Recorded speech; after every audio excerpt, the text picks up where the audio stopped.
तो आज हम लोग डेरिवेटिव का एक क्विक रिवीजन करते हैं। देखिए, एक डिटेल रिवीजन जो होता है, वो डिटेल रिवीजन का वीडियो ऑलरेडी हमने यूट्यूब पे डाला हुआ है, जो कि अप्रॉक्सिमेटली 3 टू 4 ईयर हो गया होगा। उसको मैंने 3 पार्ट में डाला हुआ है, यूनिट 1, यूनिट 2, यूनिट 3। बट कुछ बच्चों का कहना था कि थोड़ा-सा क्विक रिवीजन हो जाए। तो अगर मान लीजिए कोई डिटेल रिवीजन होगा, तो उसका मैं अलग वीडियो आप लोग के लिए बना दूँगा और यूट्यूब पे भी डाल दूँगा, ताकि एग्ज़ामिनेशन से पहले आप बार-बार देखना। ये वीडियो खास करके जब कभी अगर आपको लगे कि 1 आवर के अंदर ही मुझे पूरा डेरिवेटिव क्या करना है, रिवाइज करना है, उस पर्पस से इसको मैं आपको अभी करा देता हूँ।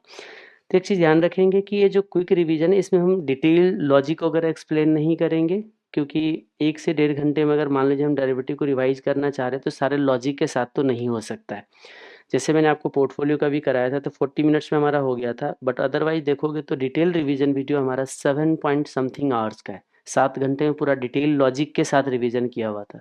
वैसे अगर देखोगे तो डेरिवेटिव को रिवाइज करने में भी आपको 7 आवर्स से कम नहीं लग सकता है, 7 टू 8 आवर्स जाएगा। लेकिन मान लीजिए 1 घंटे में हम कर रहे हैं, तो सिर्फ आपको एक रिकैप करा रहे हैं कि हमने कितने टॉपिक्स पढ़ा था और किसमें क्या-क्या चीज़ था, बिना लॉजिक के साथ। तो सबसे पहले जैसे और एक और भी बात है, इसका भी वही सीन है कि आपको डेरिवेटिव में डिटेल में तो नीचे लिखा हुआ है, लेकिन हम ये डिटेल रीड करेंगे तो फिर ज़्यादा टाइम लगेगा, कभी भी शॉर्ट टाइम फ्रेम में ये रिवीजन हो नहीं सकता है। तो मैं कंटेंट को ले रहा हूँ और कंटेंट वाइज हम एक काम कर रहे हैं, माइंड में रिकैप कर रहे हैं कि क्या हम जो पढ़े हुए हैं वो हमारे माइंड में आ पा रहा है या नहीं। खास करके आप इस वीडियो को उस टाइम भी रेफर कर सकते हो, जैसे आपने एफआर का पेपर दे के अगर आप आ रहे हो और अगले दिन आपको एसएफएम के लिए अपीयर होना है, वो रास्ते में इसको रिवाइज कर लो। रास्ते में मान लीजिए आपको एग्ज़ाम सेंटर से घर तक आने में हाफ एन आवर, 1 घंटे 45 मिनट्स लगते हैं। तो उस टाइम में आप एफआर के पेपर या जैसे सीएमए के स्टूडेंट है, वो पेपर 13 के बाद जब आपको 14 देना होता है, तो घर पे जब आ रहे होते हो, तो जो पेपर एग्ज़ाम में दे चुके हो उसको एनालाइज़ करने का कोई लॉजिक नहीं है, क्योंकि आपका जो हो चुका है वो बदलने वाला है नहीं। और एक चीज़ और है, जितना ज़्यादा एनालिसिस करोगे उतना ज़्यादा कुछ न कुछ मिस्टेक्स मिलेगा और उसकी वजह से आपकी जो एफिशिएंसी है, यानी कि आपकी माइंड जो होगा ना, थोड़ा-सा टेंशन में आ जाएँगे और आपका जो नेक्स्ट पेपर है वो पढ़ने का मन नहीं करेगा, छोड़ देते हैं, ये है, वो है। तो उस प्रेशर को मिनिमाइज़ करने का एक ही तरीका है, हम उस पेपर पे सोचे ही ना, क्योंकि हम कुछ बदल नहीं सकते। जो होने वाला है पेपर पे हो चुका है। उस रास्ते में अगर इस वीडियो को रेफ़र करोगे तो अगले दिन का आपका एक चैप्टर रिवाइज़ हो सकता है, और रास्ते-रास्ते में वीडियो देख के आपका रिवीजन हो सकता है। तो उस पर्पज़ से अगर इस वीडियो को रेफ़र करोगे तो मेरे हिसाब से बहुत ही फ़ायदेमंद रहेगा। आइएगा वापस। इंट्रोडक्शन में मैंने आप लोग को ये बताया था कि देखिए, डेरिवेटिव जो होता है एक कॉन्ट्रैक्ट होता है, एक शर्त है, और ये शर्त जो किया जाता है 2 के बीच में, 2 पर्सन के बीच में शर्त लगाया जाएगा। लेकिन हमारे यहाँ जितने भी शर्त होता है वो बाय एंड सेल का शर्त होता है। डेरिवेटिव कॉन्ट्रैक्ट हमारा एक्सचेंज में ट्रेड हो सकता है, डेरिवेटिव कॉन्ट्रैक्ट ओटीसी में ट्रेड होता है। एक्सचेंज में ट्रेड होने वाले डेरिवेटिव कॉन्ट्रैक्ट हमारे पास 2 है, एक ऑप्शन एंड फ्यूचर।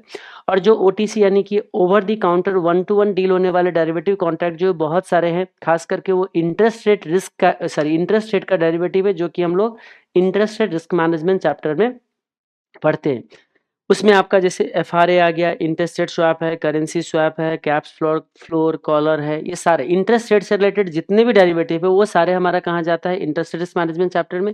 यहाँ पे हम लोग पहले देखते हैं फ्यूचर कॉन्ट्रैक्ट के अंदर। देखिए, फ्यूचर कॉन्ट्रैक्ट में बाई कॉन्ट्रैक्ट आप मुझे बता सकते हैं, फ्यूचर हम बाई कब करते हैं, जब हमें लगता है मार्केट में किसी भी अंडरलाइन का प्राइस जो है ऊपर जाने वाला है। एक चीज याद रखेंगे, फ्यूचर कॉन्ट्रैक्ट है अंडरलाइन के प्राइस पे। अंडरलाइन ऊपर जाएगा, फ्यूचर का प्राइस भी ऊपर जाएगा, अंडरलाइन नीचे जाएगा, फ्यूचर का भी प्राइस नीचे जाएगा। क्योंकि फ्यूचर के प्राइस में क्या होता है, अंडरलाइन के प्राइस प्लस टाइम वैल्यू इसमें ऐड किया होता है। तो आप मुझे बताइए, अगर अंडरलाइन का प्राइस, अंडरलाइन मतलब शेयर हो गया, इंडेक्स हो गया, करेंसी हो सकता है, कमोडिटी हो सकता है, इंटरेस्ट रेट हो सकता है, कुछ भी हो सकता है अंडरलाइन। तो अगर शेयर का प्राइस ऊपर जा रहा है तो डेरिवेटिव यानी कि फ्यूचर का प्राइस भी ऊपर जाएगा, लेकिन कितना ऊपर जाएगा, क्या कहते हैं, underlying price plus time value के साथ। तो अगर मार्केट में प्राइस ऊपर जाने वाला है तो हम फ्यूचर बाई करते हैं, अगर मार्केट में किसी अंडरलाइंग का प्राइस नीचे जाने वाला है तो फ्यूचर सेल करते हैं, यानी कि शॉर्ट पोजीशन हम लोग क्रिएट करते हैं। अगर अंडरलाइंग का प्राइस नीचे जाने वाला है तभी फ्यूचर नीचे जाता है, एक चीज हमेशा याद रखेंगे। यानी कि हम लोग प्राइस फॉरकास्ट करते हैं शेयर का, और हम लोग कॉन्ट्रैक्ट किस में एंटर करते हैं, फ्यूचर में। तो फ्यूचर सेल करना शॉर्ट पोजीशन क्रिएट करना होता है, फ्यूचर बाई करना लॉन्ग पोजीशन क्रिएट करना होता है। अब हमने बताया था कि कैश प्राइस यानी कि जो शेयर का प्राइस है और जो फ्यूचर का प्राइस है, उन दोनों के बीच में क्या रिलेशनशिप है हमारे पास। तो आप मुझे बताइए, कैश प्राइस से क्या फ्यूचर प्राइस हमेशा ज्यादा होना चाहिए? कितना ज़्यादा होना चाहिए? अगर ये फ्यूचर प्राइस आपको कैलकुलेट करना है तो जो स्पॉट प्राइस है इसको कैश प्राइस भी बोलते हैं, प्लस इसमें क्या कर देना है आपको टाइम वैल्यू। लेकिन अगर कभी डिविडेंड आ जाए तो इसमें आपको माइनस क्या कर देना है आपको डिविडेंड। लेकिन एक चीज़ ध्यान रखना है कि डिविडेंड जिस दिन पे दिया जा रहा होगा और जिस दिन का हम ये फ्यूचर प्राइस निकाल रहे हैं उसमें टाइमिंग गैप हो सकता है, या जिस दिन का स्पॉट प्राइस दिया गया है उस दिन पे डिविडेंड नहीं हो सकता है, तो उसमें डिविडेंड को जो होता है किसी एक पर्टिकुलर डेट पे लाके हम उसका एडजस्टमेंट किया करते हैं, वो हम आगे देखेंगे। तो हमने बताया था कि एक ही चीज़ है कि कैश प्राइस जैसे जैसे बढ़ेंगे तो फ्यूचर प्राइस बढ़ेंगे। जैसे मैंने एक एग्जाम्पल दिया होगा, आप लोगों को याद आ रहा होगा, हमने इसमें एग्जाम्पल क्या दिए थे 1 मिनट के लिए, मैं अगर आपको यहाँ पे एक क्विक अगर बताऊं तो देखिए, हमने मान लीजिए अलग अलग डेट रखा था। जैसे मान लीजिए ये हमारा 0 ईयर है, ये मान लीजिए 1 मंथ है और ये हमारा 2 मंथ है। चलो एक और टाइम ले लेता हूँ, ये मान लीजिए हमारा 3 मंथ है। अब इसमें क्या देखोगे आप कि मान लीजिए यहाँ का प्राइस अगर हमारा 100 रुपीज़ का है और ये जो फ्यूचर हम कह रहे हैं ये हमारा कैश प्राइस है। अगर फ्यूचर प्राइस अगर आपको निकालना हो तो यहाँ पे आपको याद आ रहा होगा 100 प्लस 3 मंथ का टाइम वैल्यू आएगा यहाँ पे फ्यूचर, क्योंकि फ्यूचर क्या होता है हर दिन मार्केट में ट्रेड हो रहा होता है।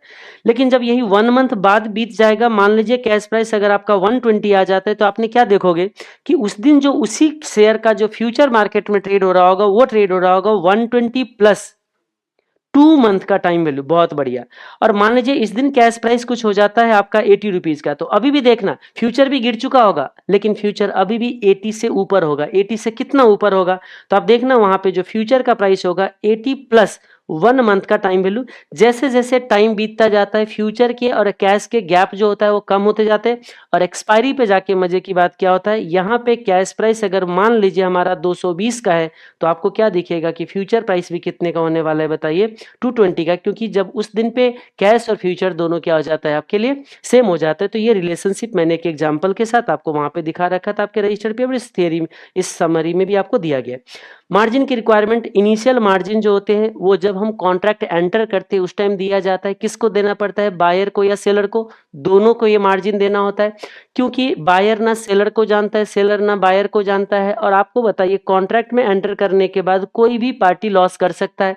लॉस करने के बाद अगर वो पार्टी भाग जाए तो फिर इसकी जिम्मेदारी कौन लेगा, सोचने वाली बात है। तो एक्सचेंज कहते हैं जिम्मेदारी मैं नहीं लूंगा, क्योंकि एक्सचेंज क्या सोचते हैं कि देखो अगर आप दोनों ने कॉन्ट्रैक्ट किया है तो आपके जेब से निकल के दूसरे के जेब में जाना है या दूसरे के जेब से निकल के पहले के जेब में जाना है। एक्सचेंज तो कहता है हमारा कोई लेना देना है नहीं, हमारा तो काम क्या है दोनों के बीच में डील कराना। तो डील कराने के लिए दोनों से क्या करते हैं मार्जिन ले लेते हैं। तो ये मार्जिन की रिक्वायरमेंट है, बायर को भी पे करना होता है, सेलर को भी पे करना होता है। कितना पे करना होता है डिपेंड करता है कि आपको बोला क्या गया है। आज के डेट पे वैसे प्रैक्टिकली 20% के अराउंड आपको मार्जिन चलता है स्टॉक के केस में, लेकिन ये स्टॉक ये जो होते हैं टाइम टू टाइम वेरी करता रहता है, ब्रोकर टू ब्रोकर भी वेरी करता है। फिलहाल अगर कभी बोले कि इनिशियल मार्जिन निकाले तो हम लोग क्या निकालते हैं, एक दिन का जो एब्सोल्यूट चेंज होता है, 1 डे का एब्सोल्यूट चेंज जो होगा वो लेते हैं।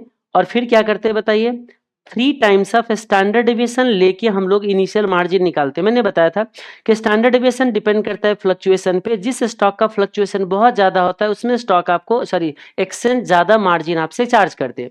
तो हम कहते हैं एक्सचेंज क्या कहता है कि देखो जितना स्टैंडर्ड डेविएशन होगा उसका 3 गुना तो हम आपसे मार्जिन ले लेंगे। और अगर आपको धुंधला धुंधला याद आ रहा होगा तो स्टैटिस्टिक्स को यहाँ पे यूज किया गया, क्योंकि स्टैटिस्टिक्स क्या कहता है कि जितना किसी स्टॉक का स्टैंडर्ड डेविएशन होगा वो अपने स्टैंडर्ड डेविएशन के 3 गुना से ज्यादा अप एंड डाउन नहीं जाता है, क्योंकि टोटल जो प्रोबेबिलिटी होते हैं वो आपका 99 पॉइंट समथिंग % इसके अंदर कवर हो जाता है।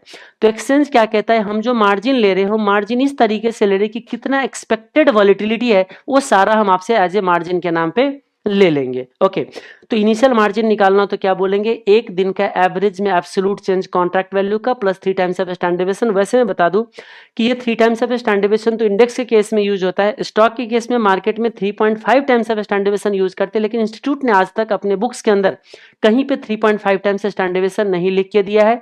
तो उस केस में हम लोग ये अज्यूम कर सकते हैं इंस्टीट्यूट जो अपना ओपिनियन दे रखा है हम उसी ओपिनियन के मुताबिक चलेंगे। तो हम लोग क्या लेंगे, 3 times of standard deviation. Minimum maintenance margin जो होते हैं ये हमें डिसाइड नहीं करना है, एक्सचेंज आपको लिख के देंगे। मान लीजिए मिनिमम एक्सचेंज मार्जिन आपको है 75%, तो क्या होगा इनिशियल मार्जिन का 75% मार्जिन आपको हर टाइम एक्सचेंज में वहां पे क्या करना होगा, आपको मेंटेन करके रखना होगा। मान लीजिए इनिशियल मार्जिन आपका जा रहा था 2 लाख रुपीज का और 75%, तो हम कहते हैं कि 1,40,000 का मार्जिन आपको हर हमेशा एक्सचेंज में अकाउंट में मेंटेन करना है। मान लीजिए किसी टाइम आपका जो लॉस है इतना हो जाता है कि आपको आपका ये जो मिनिमम मार्जिन का जो बैलेंस है वो 1,40,000 से नीचे चला जाता है, उस केस में आप लोग क्या करोगे बताएंगे? उस केस में हमें इतना अमाउंट मार्जिन ऐड करना है ताकि वो इनिशियल मार्जिन पे पहुंच जाता है। मार्क टू मार्केट मार्जिन क्या बोलते हैं? वो हमारा क्लोजिंग बैलेंस ऑफ मार्जिन है, यानी कि वो जो डे टू डे मार्जिन की बैलेंस जो फ्लक्चुएट होते हैं उसी मार्जिन को एमटीएम मार्जिन भी बोला जाता है। इसका मतलब क्या हो गया कि जितना हमारा मार्जिन था स्टार्टिंग में, ओपनिंग मार्जिन प्लस क्या करेंगे गेन, या अगर लॉस हो रखा है उस दिन का, क्योंकि लॉस गेन डेली सेटलमेंट होती है, तो माइनस कर देंगे लॉस, तो जो आपका मार्जिन आएगा उसी को क्या बोला जाता है बताइएगा? Mark to market margin. यही एम टू एम मार्जिन जब मिनिमम के नीचे जाता है तो हमें बैलेंस ऐड करके इनिशियल मार्जिन तक हमें इसको पहुंचाना होता है। मार्जिन कॉल क्या हो गया? जब आपकी मार्जिन बैलेंस जो होते हैं अकाउंट में, जो आपका ओपनिंग था और जिसमें से गेन हुआ या लॉस हुआ, ये जो क्लोजिंग बैलेंस है जिसको हमने एमटीएम मार्जिन बोला है, ये अगर मिनिमम के नीचे जैसे ही जाएगा तो आपको मार्जिन ऐड करना होगा, उसको मार्जिन कॉल बोला जाता है। इसके लिए ब्रोकर आपको मेल भेजते हैं या फिर ब्रोकर आपको कॉल भी करते। अगर मान लीजिए मार्जिन कॉल आया और आपने मार्जिन मीट नहीं किया तो उस केस में आपको ब्रोकर क्या करेंगे? आपके कॉन्ट्रैक्ट को स्क्वायर अप करके आपको निकाल देंगे। ठीक है, यहां तक okay. Square up of future contract, यानी कि हमने जो फ्यूचर में जो एंट्री लिया है उससे हम किसी भी टाइम एग्जिट कर सकते हैं, किसी भी टाइम एक्सपायरी से पहले। एक्सपायरी अभी फ्यूचर के लिए जो होते हैं अलग अलग फ्यूचर का अलग अलग टाइम पे एक्सपायरी है, वो आपको टाइमिंग याद रखने का नहीं है। जैसे स्टॉक का एक्सपायरी जो होते हैं last Thursday of each month होते हैं, इवन इंडेक्स का भी expiry last Thursday of each month होते हैं। जब आप करेंसी का एक्सपायरी देखोगे तो third working last day of जब मंथ बनता है, और जो कमोडिटी के एक्सपायरी होते हैं फिफ्थ ऑफ ईच मंथ बनता है। तो याद करने की जरूरत नहीं है। जैसे कमोडिटी की एक्सपायरी देखोगे तो हर महीने के 5 तारीख को एक्सपायर होते हुए दिखेगा। करेंसी में जाओगे तो करेंसी में क्या करते हैं, थर्ड लास्ट वर्किंग डे जो बनते हैं हर महीने का, वहां एक्सपायरी होता है। तो क्या हमें ये सब याद रखने नहीं रखना है, वो क्वेश्चन में देते हैं। तो हम एक्सपायरी से पहले कभी भी एग्जिट कर सकते हैं। किस में से? फ्यूचर के कॉन्ट्रैक्ट में से। तो वह कैसे करेंगे? अगर पहले आपका लॉन्ग पोजीशन है तो ये आपका एंट्री था, आप क्या करोगे बताइए? सेल कर दोगे तो आप एग्जिट हो जाओगे। लेकिन क्या सेल करोगे? Same contract. सेम कॉन्ट्रैक्ट का मतलब क्या होता है कि सेम अंडरलाइन होना चाहिए और सेम एक्सपायरी डेट होना चाहिए, पीरियड नहीं, एक्सपायरी डेट होना चाहिए। ओके, लॉट साइज की अगर बात किया जाए, अच्छा ये पहले बाई लॉन्ग था, अगर मान लीजिए पहले से आप शॉर्ट हो, यानी कि पहले से फ्यूचर बेच के बैठे हो, तो आपको क्या करना पड़ेगा बताइएगा? बाई करना पड़ेगा और सेम फ्यूचर बाई करना पड़ेगा, तो आप एग्जिट कर सकते हो। लॉट साइज की बात आती है, देखिए जितने भी फ्यूचर कॉन्ट्रैक्ट होते हैं सारे लॉट में ट्रेड होता है, वो एक एक क्वांटिटी में ट्रेड नहीं कर सकते हो। तो लॉट साइज जो होता है आप ऐसे समझिए, जिसका ज्यादा प्राइस है, महंगा स्टॉक का लॉट साइज छोटा मिलेगा। जैसे मारुति का लॉट साइज 10 से 15 में है। आप अगर आज देखोगे तो निफ्टी जो चल रही है आपको अप्रोक्सीमेटली 21,000 के आसपास, तो देखना इसका लॉट साइज 50 है। और जब यही आप जाते हो बैंक निफ्टी में, तो बैंक निफ्टी का वैल्यू ज्यादा है तो उसका लॉट साइज क्या है यहाँ पे? छोटा है। लॉट साइज भी आपको याद नहीं रखना होता है, क्वेश्चन में हमेशा आपको क्या किया जाता है? दिया जाता है। लेकिन एक चीज क्या देखोगे, लॉट साइज की जो वैल्यू, जो कॉन्ट्रैक्ट की वैल्यू देखोगे तो अप्रोक्सीमेटली आपको 5 लाख से लेके 10 लाख के बीच में सारे के सारे स्टॉक का आपका कॉन्ट्रैक्ट वैल्यू मिलेगा।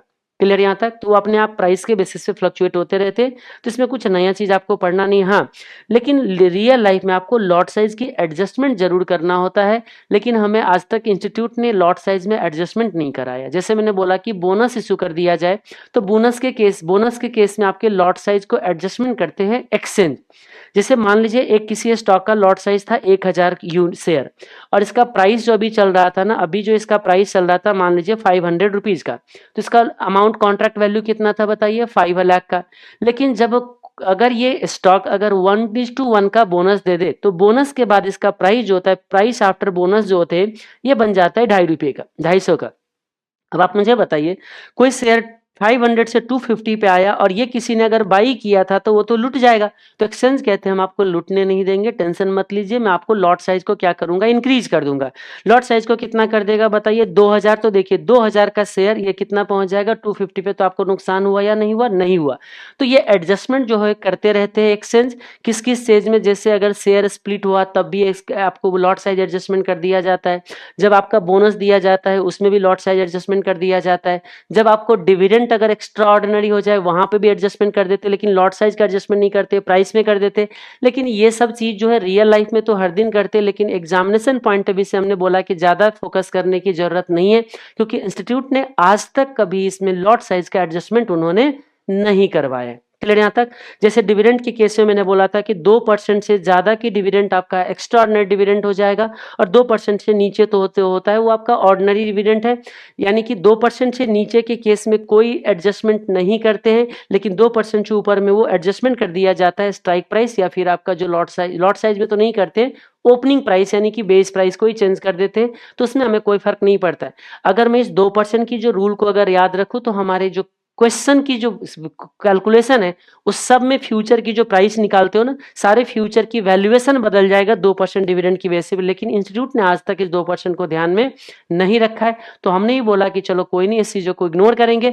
अगर डिविडेंड है कहीं पे, तो जब भी हम फ्यूचर प्राइस निकालेंगे तो क्या करेंगे, spot price plus time value तो ऐड करेंगे ही करेंगे, लेकिन माइनस डिविडेंड हम लोग हमेशा करेंगे।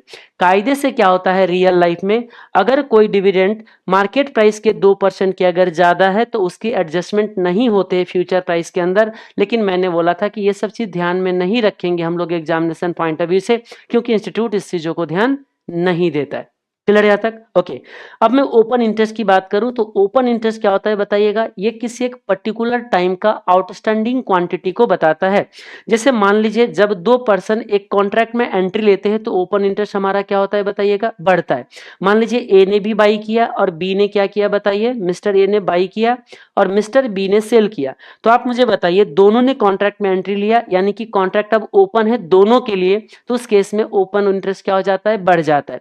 मान लीजिए थोड़ा देर के बाद मिस्टर ए एग्जिट करता है, इसको सेल कर देता है, तो अगर इसने सेल किया है तो ध्यान से रखना उस केस में कोई तो पार्टी होगा जो एंट्री लिया होगा बायर बन के, क्योंकि बिना बायर सेल नहीं होता है, बिना सेलर बाई नहीं होता है, तो इस बायर का अब इसके साथ मैचिंग होता रहेगा कॉन्ट्रैक्ट, क्योंकि ये तो मार्केट से क्या हो चुका है, एग्जिट कर चुका है। तो जब दोनों ने एंट्री लिया था तो ओपन इंटरेस्ट बढ़ा था, लेकिन जब मिस्टर ए जो है एग्जिट करके किसी और पार्टी को ये दे देंगे, ट्रांसफर कर देंगे, तो उस टाइम कोई नया पोजीशन ओपन नहीं हुई है, इसने अपने पोजीशन किसी और को क्या करा है बताइए, ट्रांसफर करा है। तो मैंने क्या बोला था, वहां पे no change in open interest होता है। अब मुझे बताइए ओपन इंटरेस्ट कब डिक्रीज होता है, जब एग्जिस्टिंग बायर भी एग्जिट कर रहे हो और एग्जिस्टिंग सेलर भी मार्केट से एग्जिट कर रहा हो, तो उस केस में ओपन पोजीशन क्या हो जाता है, घट जाता है। जैसे मान लीजिए ये भी मार्केट से एग्जिट कर जाए, ये भी मार्केट से एग्जिट कर जाए, तो क्या कॉन्ट्रैक्ट किसी का ओपन है, क्या नहीं है, तो ओपन पोजीशन क्या होता है, घटता है, तो ओपन इंटरेस्ट हम लोग क्या करते हैं, वहां पे डिक्रीज होता है। ये चीज जो है ये ओपन इंटरेस्ट पे बेस सीए वालों ने आज तक क्वेश्चन नहीं पूछा है, लेकिन सीएमए वालों ने अपने शॉर्ट क्वेश्चन के अंदर कितने बार बोला है कि इकोनॉमिक टाइम्स में हमें ऐसे कुछ दिखा है, आपको क्या समझ आता है, तो वहां से आप इस चीजों को लिख सकते हो कि आउटस्टैंडिंग क्वांटिटी को बताता है। नहीं, पहले क्वांटिटी बताता था, आज के डेट पे जो एक्सचेंज लिख के देते हैं वो आपको कॉन्ट्रैक्ट देते हैं, आउटस्टैंडिंग कॉन्ट्रैक्ट देते हैं। अगर ओपन इंटरेस्ट 2000 लिखा हुआ है मतलब 2000 कॉन्ट्रैक्ट है, 2000 लॉट है, ना कि 2000 यूनिट है। समझ में आ गया? Okay. Delivery of underlying under future contract. अब ध्यान से देखिए, अगर किसी को फ्यूचर कॉन्ट्रैक्ट के अंदर डिलीवरी लेना हो तो एक चीज याद रखना, इक्विटी का डिलीवरी तो आज के डेट पे अपने आप होता है, क्योंकि आपको कुछ बोलने की जरूरत नहीं है। अगर आपने किसी शेयर का फ्यूचर खरीद लिया तो एक्सपायरी पे आपको शेयर खरीदना ही पड़ेगा, दूसरा कोई चॉइस आपके पास नहीं है, तो उसमें तो कोई दिमाग लगाने की जरूरत ही नहीं, कॉन्ट्रैक्टेड रेट पे डिलीवरी ले लोगे। अगर इक्विटी है तो क्या करोगे, कॉन्ट्रैक्टेड रेट पे डिलीवरी ले लोगे। लेकिन अगर मान लीजिए करेंसी है या फिर आपका कॉमोडिटी है, वैसे कमोडिटी का भी रियल लाइफ में डिलीवरी होता है, जैसे कि गोल्ड सिल्वर का, आपको गोल्ड हो गए सिल्वर हो गए, तो इन सारे चीज का डिलीवरी रियल लाइफ में होती है कमोडिटी मार्केट में के अंदर भी, एमसीएक्स में भी। लेकिन हम लोग क्या मान के चलते हैं कि देखो ये एक्सेप्शनल कंडीशन होता है, क्योंकि वहां पे एक्सरसाइज करना पड़ता है, आपको इंटीमेट करना होता है एमसीएक्स को कि मुझे डिलीवरी लेना है, तभी आपको डिलीवरी मिलती है।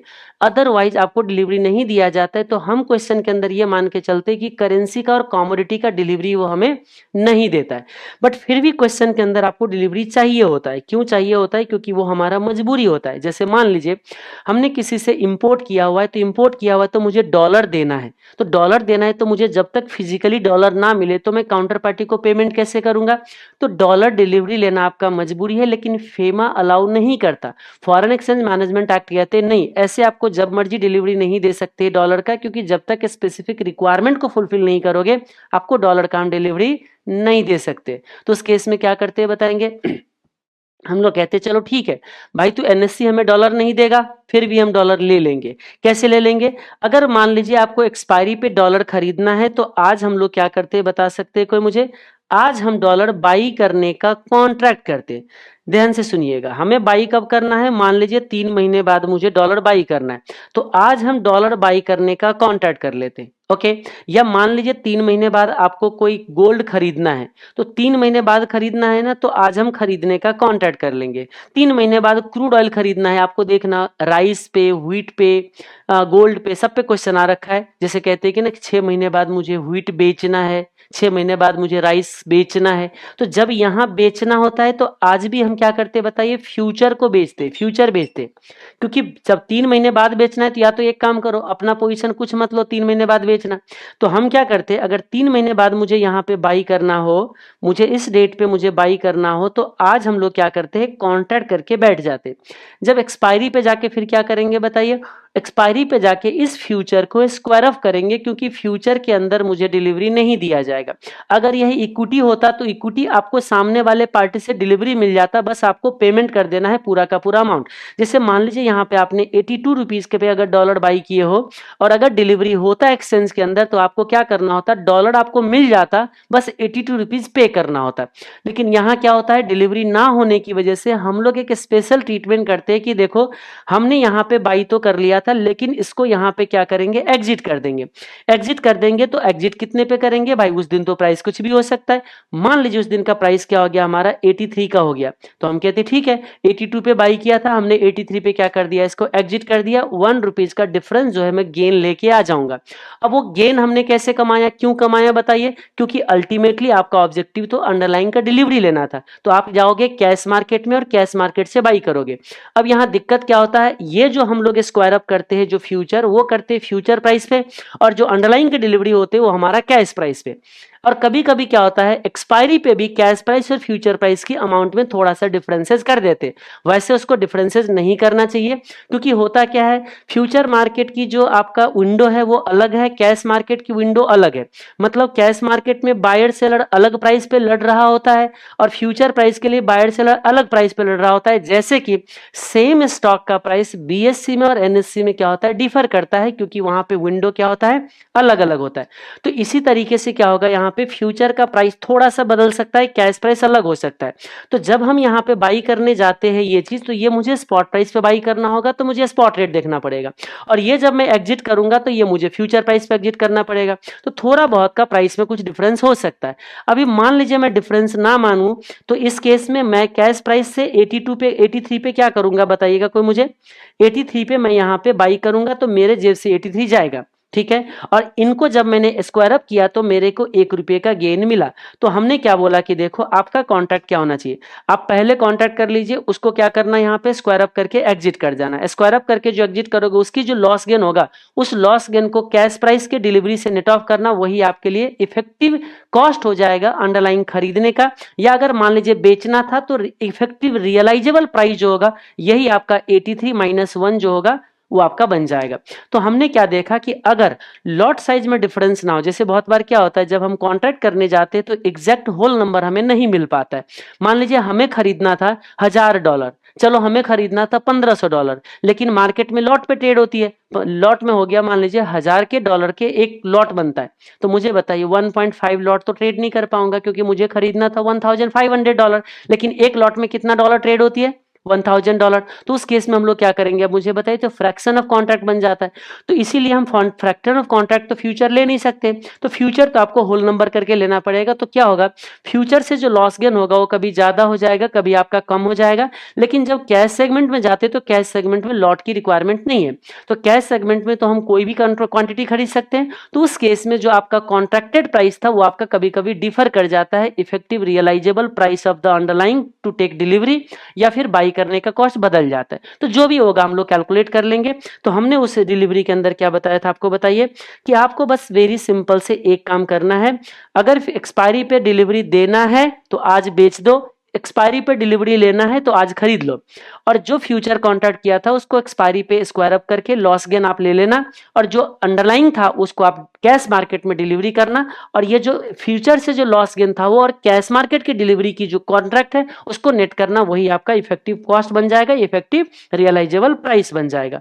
और मैंने इसको मोस्ट इंपोर्टेंट भी मार्क किया था, क्योंकि यहां से क्वेश्चन जब भी आते तो बच्चे मिस्टेक करना शुरू कर देते। वापस आइए, effect of dividend on the price of stock, हमने ये बताया था कि देखिए इफ डिविडेंड का प्राइस पे देखिए, जो आपका कंपनी जब भी कभी डिविडेंड अगर अनाउंसमेंट कर दे तो डिविडेंड अनाउंसमेंट के बाद यहाँ पे जो शेयर की प्राइस होते हैं रिकॉर्ड डेट से पहले ये कम डिविडेंड ट्रेड होती है और रिकॉर्ड डेट के बाद वो एक्स डिविडेंड हो जाता है। कायदे से रिकॉर्ड डेट तो नहीं होता है, एक्स डेट होते हैं, लेकिन आज के डेट पे एक्स डेट और रिकॉर्ड डेट जो होता है वो सेम हो जाता है ड्यू टू द T+1 की सेटलमेंट।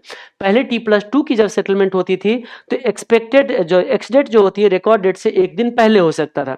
वैसे आप एक चीज याद रखिएगा, एग्जाम में अभी भी ये मिस्टेक्स आपको मिल सकता है कि रिकॉर्ड डेट हमारा यहाँ था और एक्स डेट हमारा यहाँ था, लेकिन आज के डेट पे एक्स डेट और रिकॉर्ड डेट क्या होता है हमारा सेम होता है। ओके, तो आप मुझे बताइए एक्स डेट से पहले जो शेयर होता है वो कम डिविडेंड ट्रेड पे ट्रेड होता है, कम डिविडेंड प्राइस पे, और एक्स डेट के बाद जो शेयर होता है वो एक्स डिविडेंड शेयर प्राइस पे ट्रेड होता है। अब आप मुझे बताइए जब मुझे फ्यूचर प्राइस निकालना होता है तो फ्यूचर प्राइस में किस डेट का निकालता हूं? फ्यूचर प्राइस में 3 महीने बाद का निकालता हूं। ठीक है, तो अब आप मुझे बताइए जो 3 महीने बाद का फ्यूचर प्राइस हम निकाल रहे हैं तो हमें तो ये एक्स डिविडेंड निकालना चाहिए, क्योंकि बीच में आपका एक्स डेट आ चुका था या रिकॉर्ड डेट आ चुका था। तो हम लोग क्या करते हैं, जब भी कभी फ्यूचर का प्राइस निकालते हैं तो उसमें से डिविडेंड हटाते हैं, क्योंकि शेयर उस दिन जो ट्रेड हो रहा होता है एक्स डिविडेंड पे। तो हम लोग कैसे एडजस्टमेंट करेंगे वो हम लोग फ्यूचर प्राइस जब निकालेंगे तो यहाँ पे मैं आपको बताऊंगा। अब आइए वापस, इफेक्ट ऑफ अच्छा, तो effect of dividend on index price, जब इंडेक्स की बात हो रही थी तो इंडेक्स में डिविडेंड का इंपैक्ट कैसे होता है? तो देखो निफ्टी तो कभी डिविडेंड नहीं पे करती है, लेकिन निफ्टी की जो कंपोनेंट होता है, निफ्टी का जो स्टॉक्स वगैरह है वो सारे क्या करता है बताइएगा, वो डिविडेंड जरूर पे करते हैं। यानी कि इंडेक्स के कंपोनेंट यानी कि ग्रुप स्टॉक्स जो है वो डिविडेंड पे करती है, लेकिन निफ्टी डिविडेंड नहीं पे करती, इसीलिए निफ्टी का डिविडेंड अमाउंट हम नहीं निकाल सकते। मान लीजिए निफ्टी आज हमारा 21,000 का है तो हम ये नहीं कह सकते कि 21,000 का 2% डिविडेंड आ जाएगा, नहीं कर सकते। लेकिन ये जो निफ्टी की पॉइंट है वो जरूर हमारा कम और डिविडेंड कम और एक्स होता है, क्योंकि निफ्टी की पॉइंट आता है कंपोनेंट से, और उसकी कंपोनेंट जैसे मान लीजिए 50 स्टॉक है, 50 स्टॉक में से मान लीजिए 5 कंपनी जो डिविडेंड पे करने वाली, तो उसकी प्राइस जो होगा कम डिविडेंड होगा। तो अगर उसका प्राइस अगर कम डिविडेंड है, इसका क्या मतलब है कि मेरे निफ्टी का पॉइंट भी कम डिविडेंड है, तो इसमें से डिविडेंड हटाने पड़ेंगे। तो इसके डिविडेंड एडजस्टमेंट करने का तरीका मैंने क्या बताया था कि देखिए इसके डिविडेंड अमाउंट हम नहीं निकाल सकते, तो क्या करते हैं, रेट में ही एडजस्टमेंट कर दिया करते हैं।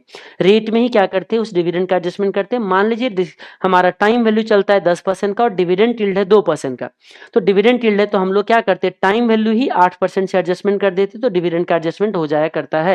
ये चीज बताया था। या कभी अगर आपको एक्स डिविडेंड स्पॉट प्राइस निकालना पड़े, एक्स डिविडेंड स्पॉट प्राइस निकालना पड़े, तो हमने बताया था कि spot price divided bye 1 plus dividend yield करना पड़ेगा। इस तरीके से कर सकते हो, या कॉन्टिन्यूअस कंपाउंडिंग है तो dy इंटू टी करना पड़ सकता है आपको, और ये सारा चीज मैंने डिविडेंड में बताया था। ओके, अब हम लोग आगे बढ़ते इधर आ जाते हैं। बताइए इसमें निकाल रहे हम लोग फेयर फ्यूचर वैल्यू और theoretical future value. Fair price हम लोग कैसे निकालेंगे, हमने क्या बताया कि देखिए आपको क्या करना है, जो स्पॉट प्राइस है उसमें टाइम वैल्यू ऐड करना है और डिविडेंड को क्या करना है, माइनस करना है।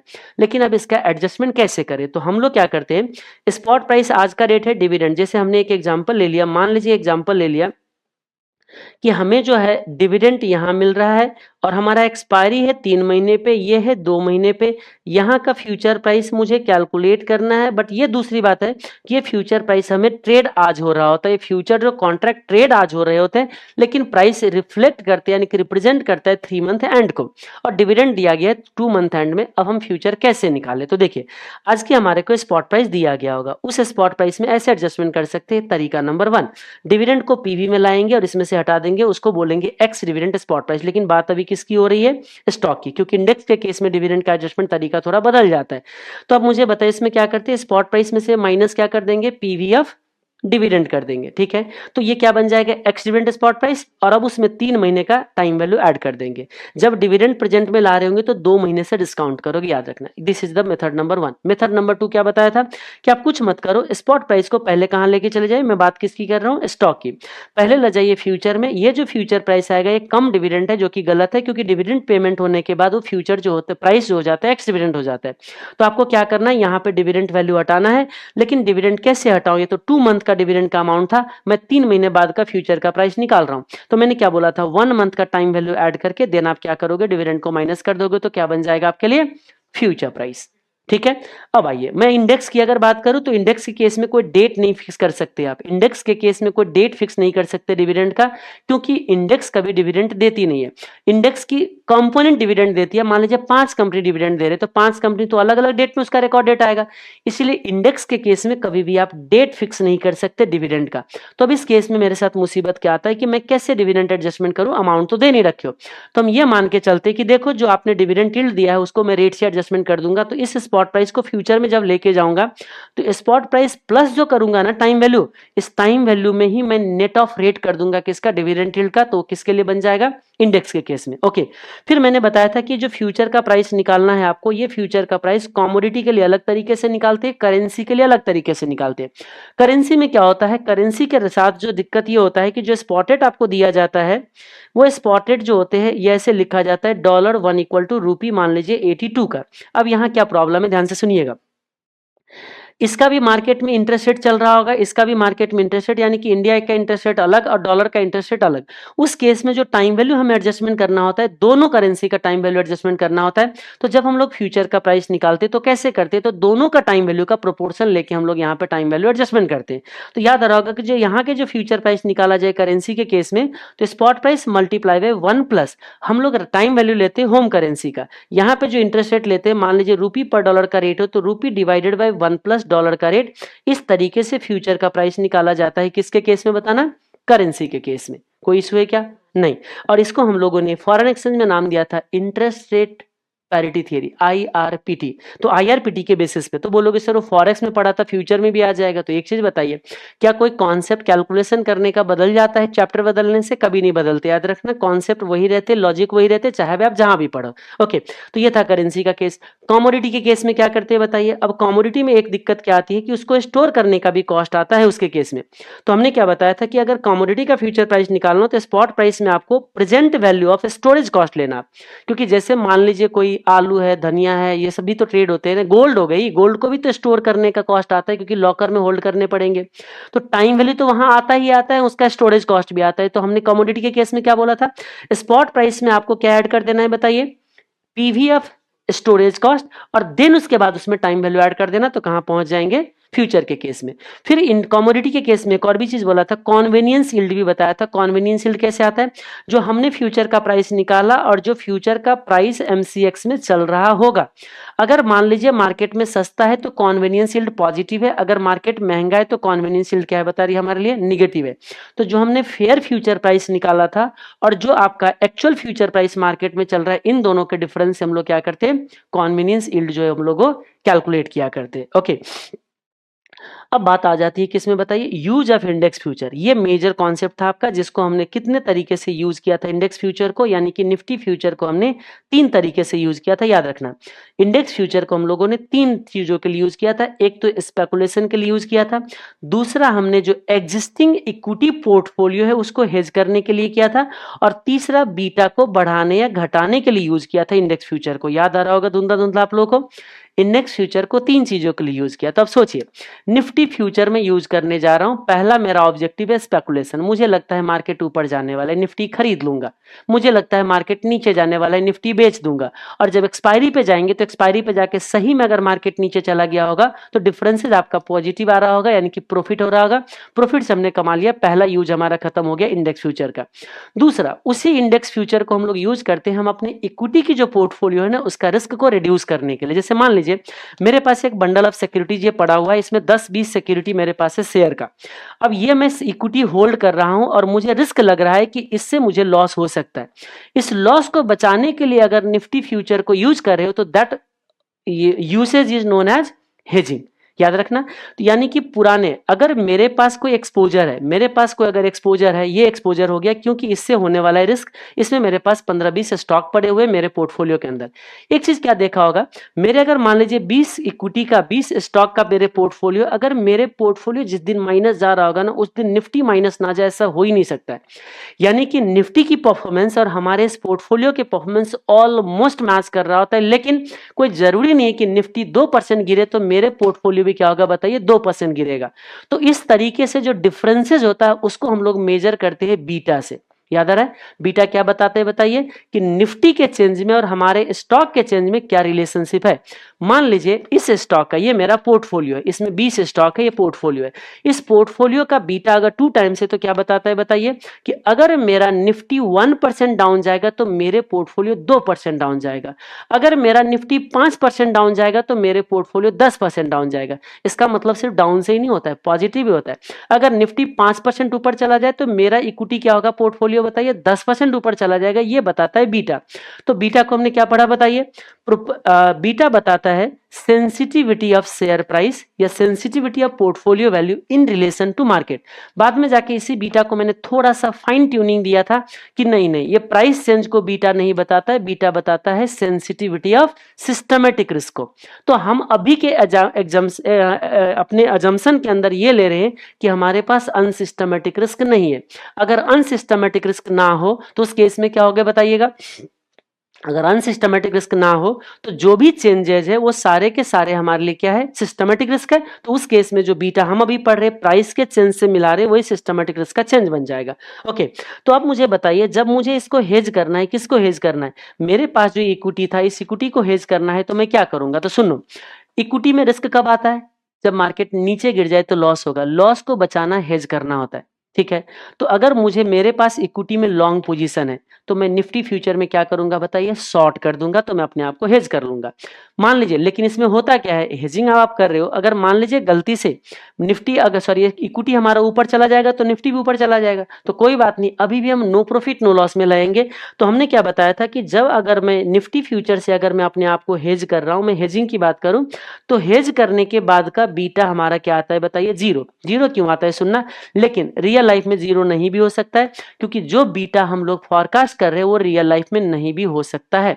मान लीजिए इस पोर्टफोलियो का मेरा जो इक्विटी है, मान लीजिए मेरे पास इक्विटी 20 लाख का पोर्टफोलियो पड़ा हुआ था, तो 20 लाख का पोर्टफोलियो जब 2% गिरेगा तो मेरे को कुछ लॉस होगा। तो याद रखना मैंने निफ्टी को शॉर्ट किया हुआ है, तो जब निफ्टी भी नीचे जाएगा तो यहां से क्या आ जाएगा बताइए? प्रॉफिट आ जाएगा। और ये प्रॉफिट किस में कंपनसेट हो जाएगा? इस इक्विटी के लॉस में। और हम अपने आप को क्या समझ के चलेंगे कि हम अपने आप को हेज कर लिए। क्लियर यहां तक? ओके, तो हमने बताया कि बताइए मुझे बताओ कि निफ्टी फ्यूचर हम कितना ट्रेड करेंगे। तो हमने बताया था कि देखिए निफ्टी फ्यूचर का जो वैल्यू लेना है ना, वो लेना है जितना हमारा इक्विटी का पोर्टफोलियो का वैल्यू है मल्टीप्लाई बाय क्या ले लेंगे? बीटा। और इससे क्या हो जाएगा? हम परफेक्ट हेज हो जाएंगे। और उस केस में आपका जो नया बीटा बनेगा वो क्या बनेगा? आपका जीरो। अब मान लीजिए अगर पहले से आप इक्विटी में शॉर्ट हो, इक्विटी में अगर आप पहले से शॉर्ट हो, जो कि सिर्फ थियोरेटिकल कॉन्सेप्ट बनता है, कभी भी इक्विटी पोर्टफोलियो में मैं शॉर्ट नहीं हो सकता, क्योंकि शॉर्ट पोजीशन मार्केट में आपको सिर्फ एक दिन इंट्राडे में ही होल्ड कर सकते हो, क्योंकि जैसे ही शॉर्ट पोजीशन को कैरी करोगे आप इक्विटी में, तो अगले दिन आपका क्या हो जाएगा बताइए? सेटलमेंट में चला जाएगा, डिलीवरी हो जाएगा T+1 के अंदर। आपको डिलीवरी देने पड़ेंगे, आप नहीं दोगे तो आपके बिहाफ में ब्रोकर डिलीवरी देगा। तो मुझे बताइए कोई भी पर्सन इक्विटी का शॉर्ट पोजीशन होल्ड कैसे कर सकता है? वो कभी भी शॉर्ट पोजीशन को होल्ड नहीं कर सकता है। लेकिन इंस्टीट्यूट क्या करता है बताइएगा? शॉर्ट पोजीशन भी देते हैं थियोरेटिकल कॉन्सेप्ट के अंदर। तो कोई बात नहीं, अगर शॉर्ट है किसी के पास तो हम निफ्टी फ्यूचर को क्या कर देंगे? लॉन्ग कर देंगे। लेकिन पोर्टफोलियो वैल्यू अभी भी कितना रखेंगे? उतना ही रखेंगे कि जितना इक्विटी पोर्टफोलियो का वैल्यू है मल्टीप्लाई बाय क्या कर देंगे हम लोग? बीटा कर देंगे। तो उतना से हमारा जो वैल्यू आएगा निफ्टी फ्यूचर का, उससे हम परफेक्ट हेज हो जाएंगे। ओके, अब मुझे बताइए बीटा बढ़ाने घटाने के लिए भी यूज किया जा सकता है। मान लीजिए हम जो निफ्टी फ्यूचर का जो वैल्यू है वो एग्जैक्टली उतना ना रखे जितना इक्विटी पोर्टफोलियो का वैल्यू है मल्टीप्लाई बाय बीटा, तो उस केस में बीटा बढ़ना घटना हमारा हो जाता है।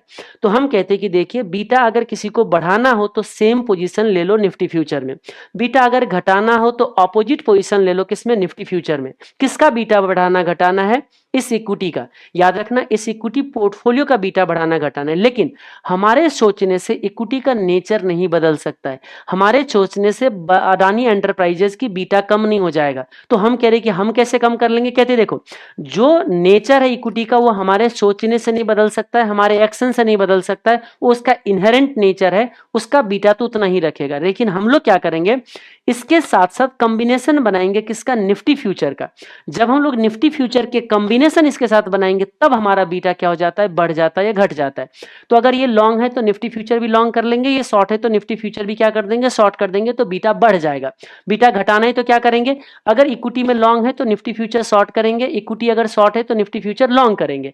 कितना वैल्यू का लॉन्ग करेंगे, तो उस केस में हमने बताया कि जितना हमारा इक्विटी का पोर्टफोलियो है उसमें मल्टीप्लाई करना है change in beta. Change in beta का मतलब क्या हो गया कि मान लीजिए पहले से बीटा आपका जो था 2 था, एग्जिस्टिंग बीटा, और न्यू बीटा आप चाहते हो 5 गुना करना है, तो सिर्फ 3 गुना वैल्यू जो है ना किसमें चेंज ले लेना है आपको, equity portfolio sorry Nifty future में, तो आप क्या हो जाओगे, परफेक्ट हेज हो जाओगे। फिर आ जाते हैं हमारा क्या बताइए, आर्बिट्रेज की कहानी। आर्बिट्रेज बताइए, आर्बिट्रेज जब भी करना हो तो आपको क्या सोचना है कि हमें अंडरलाइन की डिलीवरी करनी होगी, अंडरलाइन का डिलीवरी हमें करना होगा। तो मुझे बताइए अंडरलाइन का डिलीवरी मैं कैसे करूं, सोच के बताइए।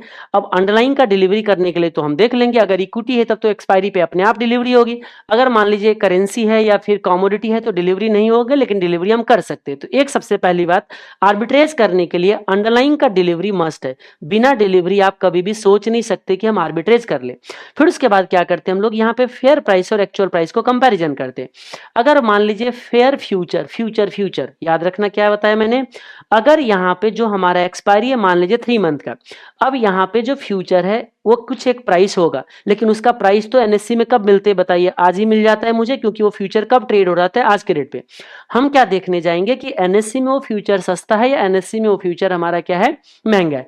आप मुझे बताइए एनएससी में फ्यूचर अगर महंगा होगा तो हम क्या करेंगे, आज बेच देंगे, अगर एनएससी में फ्यूचर सस्ता है तो हम क्या करेंगे, खरीद लेंगे, ये हमारा एक्शन होगा। तो अब क्या करेंगे, मान लीजिए एनएससी में जो आज की फ्यूचर ट्रेड हो रही है, लेकिन वो फ्यूचर को क्या बोलेंगे बताइएगा, 3 मंथ का फ्यूचर हमारे लिए बनेगा वो। तो ये जो 3 मंथ का फ्यूचर था हमारा, ये महंगा या सस्ता है वो कैसे पता करेंगे, तो पहले मुझे फेयर प्रीमियम, फेयर निकालना पड़ेगा। तो मान लीजिए हमने कुछ फेयर निकाला और वो फेयर जो होते हैं मान लीजिए 200 रुपये का आ रहा है। अब हमें ये चेक करना पड़ेगा कि एनएससी में कितना है। एनएससी में अगर 200 से ज्यादा है, ग्रेटर देन कितना है बताइए, 200, तो हम बोलेंगे ओवर वैल्यूड है। तो ओवर वैल्यूड के केस में क्या करते हैं बताइए, आज फ्यूचर को सेल करते हैं, और जब फ्यूचर सेल करते हैं तो एक्सपायरी पे आपको फ्यूचर की अंडरलाइन की डिलीवरी देना पड़ता है। तो आज आप क्या करोगे बताइए, शेयर जो है क्या करना है पड़ेगा आपको बाई, ये आपका एक्शन हो जाएगा आर्बिट्रेज के लिए। कौन सी केस में बताइएगा, ओवर वैल्यूड केस में। ओवर वैल्यूड के केस में अगर फ्यूचर महंगा है, यानी कि हमारे एनएससी में महंगा ट्रेड हो रहा है, तो फ्यूचर को बेच देंगे, और फ्यूचर बेचोगे तो एक्सपायरी पे आपको अंडरलाइन डिलीवरी देने पड़ेंगे, बेचना पड़ेगा, क्योंकि आज तो शर्त लगाते डिलीवरी तो एक्सपायरी पे होते हैं, तो देने पड़ेंगे। तो दोगे कैसे बताइए, आज हम लोग शेयर खरीदेंगे। मैंने कैलकुलेशन में क्या बताया कि देखो, आज शेयर बाई कर रहे हो, फ्यूचर बेच रहे हो, फ्यूचर के लिए तो कोई अमाउंट कुछ नहीं करना हो, तो मार्जिन देना होता है, मार्जिन तो हम उसी शेयर को प्लेस करके दे देंगे, तो मार्जिन के लिए मुझे घर से कुछ अमाउंट लाने की जरूरत नहीं है। समझ में आ गया बात। लेकिन जो शेयर बाई करोगे तो उसके लिए आज तो पैसे लाने पड़ेंगे। आर्बिट्रेज के केस में हमने क्या बोला कि हमेशा ये सोचना है कि मेरे जेब में एक भी रुपये नहीं है। आर्बिट्रेज में हमेशा बोरिंग से आर्बिट्रेज करेंगे, या फिर क्या करेंगे बताइए, या तो हम लोग क्या कहते हैं बोरोविंग से पैसे लाएंगे, या तो फिर जो हमारे पास सरप्लस बचता है उसको हम लोग डिपॉजिट करके आर्बिट्रेज करते हैं। आर्बिट्रेज में कभी भी ये नहीं समझते कि हमारे जेब में पैसे हैं। तो मुझे बताइए शेयर जब बाई करने जाओगे तो ये पैसे कहां से लाओगे, तो हम लोगों ने लोन ले लिया, बोरोविंग कर लिए, इस बोरोइंग का रिपेमेंट कहां करोगे बताइए, एक्सपायरी पे जाके। अब बोरोइंग का जो रिपेमेंट करोगे उसके लिए पैसे कहां से लाओगे, तो लाएंगे ना, ये जो अभी शेयर खरीदा था हमने, उस शेयर को यहाँ पे बेचेंगे उस कॉन्ट्रैक्ट के अंदर जो आपने दिया था ना कॉन्ट्रैक्ट। तो जो शेयर से जो आप इनफ्लो लेके आओगे उससे आप उस बोरोविंग का रिपेमेंट कर दोगे, सरप्लस अमाउंट जो होगा आपके लिए क्या बनेगा, आर्बिट्रेज। अब इस बीच में क्या होगा, आपको डिविडेंड दे दिया जाएगा। तो ठीक है, अगर वो डिविडेंड दे दिया तो देखो शेयर तो मैंने बाई करके बैठा हूं, शेयर तो मैंने बाई किया हुआ है, तो क्या वो डिविडेंड मैं रिसीव करूंगा या नहीं करूंगा, करूंगा। अगर ये डिविडेंड मैं रिसीव करता हूं तो डिविडेंड मेरे लिए क्या हो जाएगा, इनफ्लो। तो ये जो आर्बिट्रेज निकालोगे उसमें उसकी जो डिविडेंड अमाउंट है उसको क्या कर दोगे, आप ऐड कर दोगे। दूसरा केस क्या बनता है बताइए, अंडर वैल्यूड। अंडर वैल्यूड के केस में क्या बनता है सोच के देखना। अंडर वैल्यूड के केस में जो हमारा एनएससी में जो प्रीमियम होगा ना, सॉरी फ्यूचर का प्राइस होगा ना, वो लेस देन कितना होगा बताइए, 200, क्योंकि हमने सोचा है फेयर हमारा होना चाहिए 200। अब ये कैसे निकाला, उसके लिए तो हमने फ्यूचर का प्राइस निकालने का तरीका मैंने बता दिया था। ठीक है यहाँ तक। तो अब आप मुझे बताइए, ये जब हम लोग कैलकुलेशन करेंगे फेयर फ्यूचर प्राइस, तो उसके बेसिस पे हमने देखा कि सस्ता है, तो सस्ता है तो हमें फ्यूचर क्या करना पड़ेगा बताओ जल्दी से। मेरे को जो फ्यूचर है ना, फ्यूचर मुझे बाई करना पड़ेगा, लेकिन याद रखना फ्यूचर बाई करने का मतलब है कि एक्सपायरी पे जाके शेयर बाई करना पड़ेगा।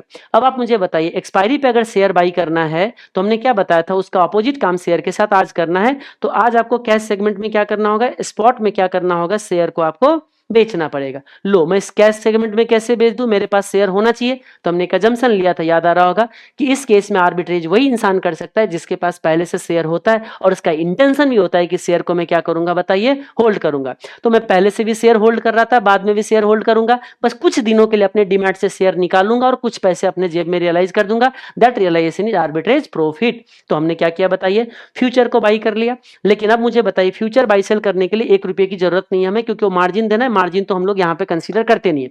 अब आपने क्या किया बताइए, कैश सेगमेंट में सेल कर दिया शेयर। अब कैश सेगमेंट में सेल करके दिया, वो शेयर जो आप होल्ड कर रहे थे ना उसको बेच दिया, लेकिन अब उसको खरीदना कहां पड़ेगा बताइए, एक्सपायरी पे जाके। तो एक्सपायरी पे जाके आपको शेयर डिलीवरी लेना पड़ेगा। अब मुझे बताइए शेयर का डिलीवरी कैसे लूं, ले लेंगे ना, क्योंकि हमने फ्यूचर जो बाई किया था फ्यूचर कॉन्ट्रैक्ट के अंदर डिलीवरी ले लेंगे, और इक्विटी में तो वैसे भी डिलीवरी हमारा अपने आप हो जाता है, जिस रेट पे कमिटमेंट किया था उस रेट पे। लेकिन इसके लिए पैसे कहां से लाओगे मुझे बताइए जल्दी से, ये पैसे कहां से लाओगे, वो जो आपने शेयर बेचा था ना वो पैसे आपने बैंक में डिपॉजिट कर दिया होगा, दैट बैंक की विड्रॉवल लेके आओगे, इसका रिपेमेंट करके आर्बिट्रेज कमा लोगे। इस बीच में अगर डिविडेंड पे कर दे तो क्या होगा, यहाँ पे अपॉर्चुनिटी लॉस होंगे, क्योंकि देखो जो मैं शेयर होल्ड कर रहा था उस शेयर को मैंने यहाँ पे क्या कर दिया था बताइए, बेच दिया।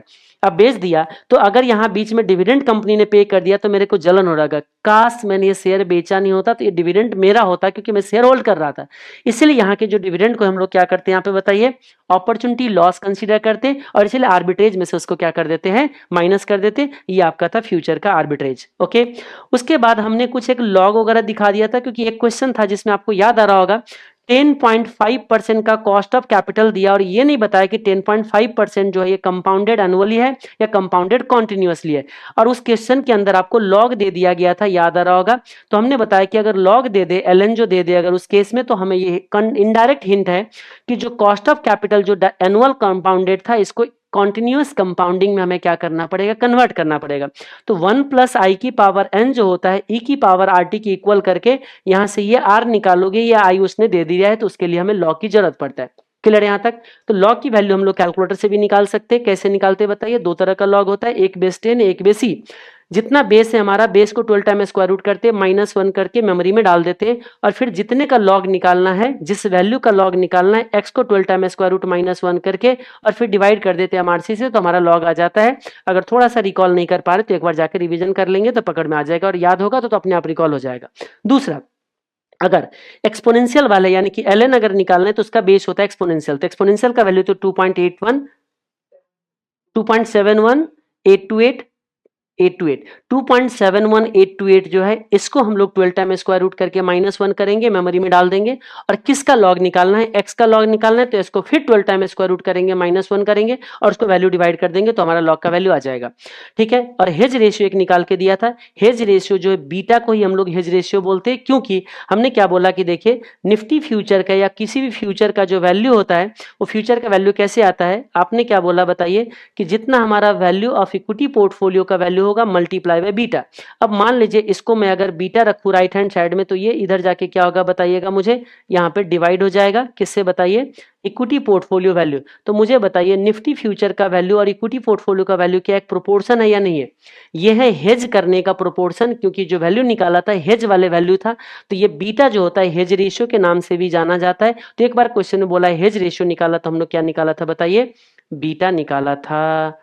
हमने तो सोचा था 1 आवर में पूरा कंप्लीट कर देंगे, 1 आवर तो सिर्फ किस में लग गया, फ्यूचर में। लेकिन कोई बात नहीं, मैं आपको बता दूं फ्यूचर का जो हमारा कुछ दिन का पहले जो वीडियो डाला हुआ है ऐसे 3-4 साल पहले वाले, उस सिर्फ फ्यूचर मुझे लगता है कि 5 घंटे लगा रखा है रिवीजन में। समझ में आ गया। तो 1 घंटे देखो, अब इससे कम टाइम तो क्या लगाएंगे रिवीजन करना, फिर तो सीधा हो गया कि रिवीजन क्या करना है, ऐसे सोच लो, है ना। ठीक है, तो जो भी टाइम लगा लगा। अब हम लोग आ जाते हैं किस पे, यूनिट 2 में। वो कौन सी है, ऑप्शन कॉन्ट्रैक्ट। ओके, कोई नहीं, देखते हैं इसको कितना फटा, इसमें तो थोड़ा सा और टाइम लगेगा, कोई नहीं, इसको भी कंप्लीट कर लेते हैं। आइए इधर।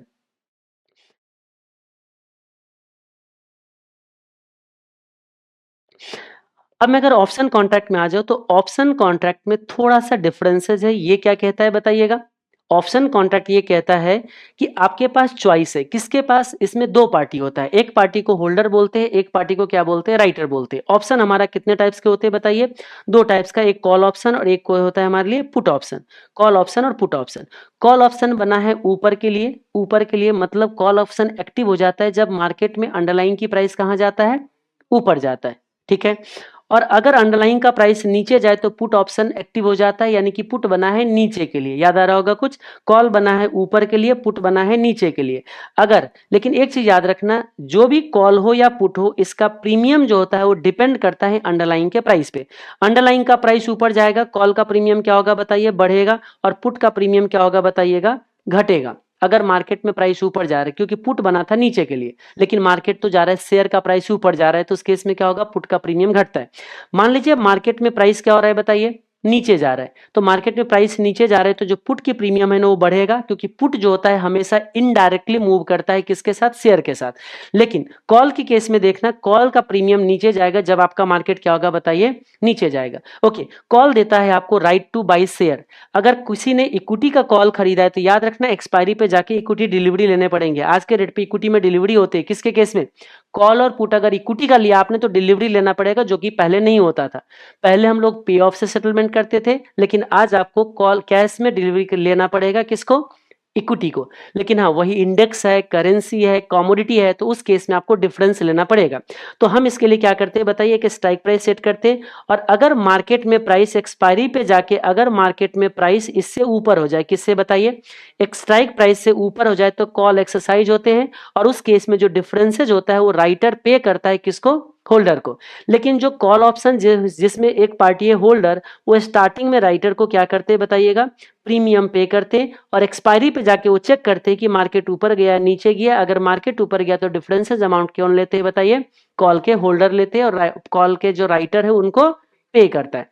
अब अगर एग्जैक्टली वैसे अगर मार्केट में प्राइस नीचे चला जाए तो कॉल ऑप्शन के केस में क्या होगा, कॉल लैप्स हो जाएगा, और एक्सपायरी पे कोई भी सेटलमेंट नहीं होगा। उस केस में होल्डर ने जो एक्सपायरी स्टार्टिंग में जो प्रीमियम दिया था वो सारे के सारे प्रीमियम क्या हो जाता है, उस केस में लॉस हो जाता है। ओके, अब मान लीजिए मैं बात करूं किसमें, अब मैं बात करूं पुट ऑप्शन की, तो पुट ऑप्शन के केस में देखना, जब मार्केट स्ट्राइक से नीचे जाता है तो पुट एक्सरसाइज हो जाता है, और जो डिफरेंशियल अमाउंट है अभी भी होल्डर को मिलता है, और कौन पे करता है, राइटर पे करता है। इस केस में क्या होगा, होल्डर ने जो स्टार्टिंग में प्रीमियम दिया था वो प्रीमियम और ये जो डिफरेंस है उसको कंपैरिजन करके वो अपना क्या करते हैं, लॉस गेन निकालते हैं। और अगर मार्केट ऊपर चला गया हो तो पुट ऑप्शन क्या होता है बताइएगा, पुट ऑप्शन लैप्स हो जाता है, और एक्सपायरी पे कोई भी सेटलमेंट नहीं होता है। ठीक है, तो अगर मान लीजिए कॉल होल्डर की अगर मैं बात करूं, कॉल होल्डर की यहाँ पे अगर पे ऑफ की बात करूं, कि देखो पे ऑफ कैसे ग्राफ है इसमें, तो पे ऑफ का ग्राफ कैसे बनता है देखना।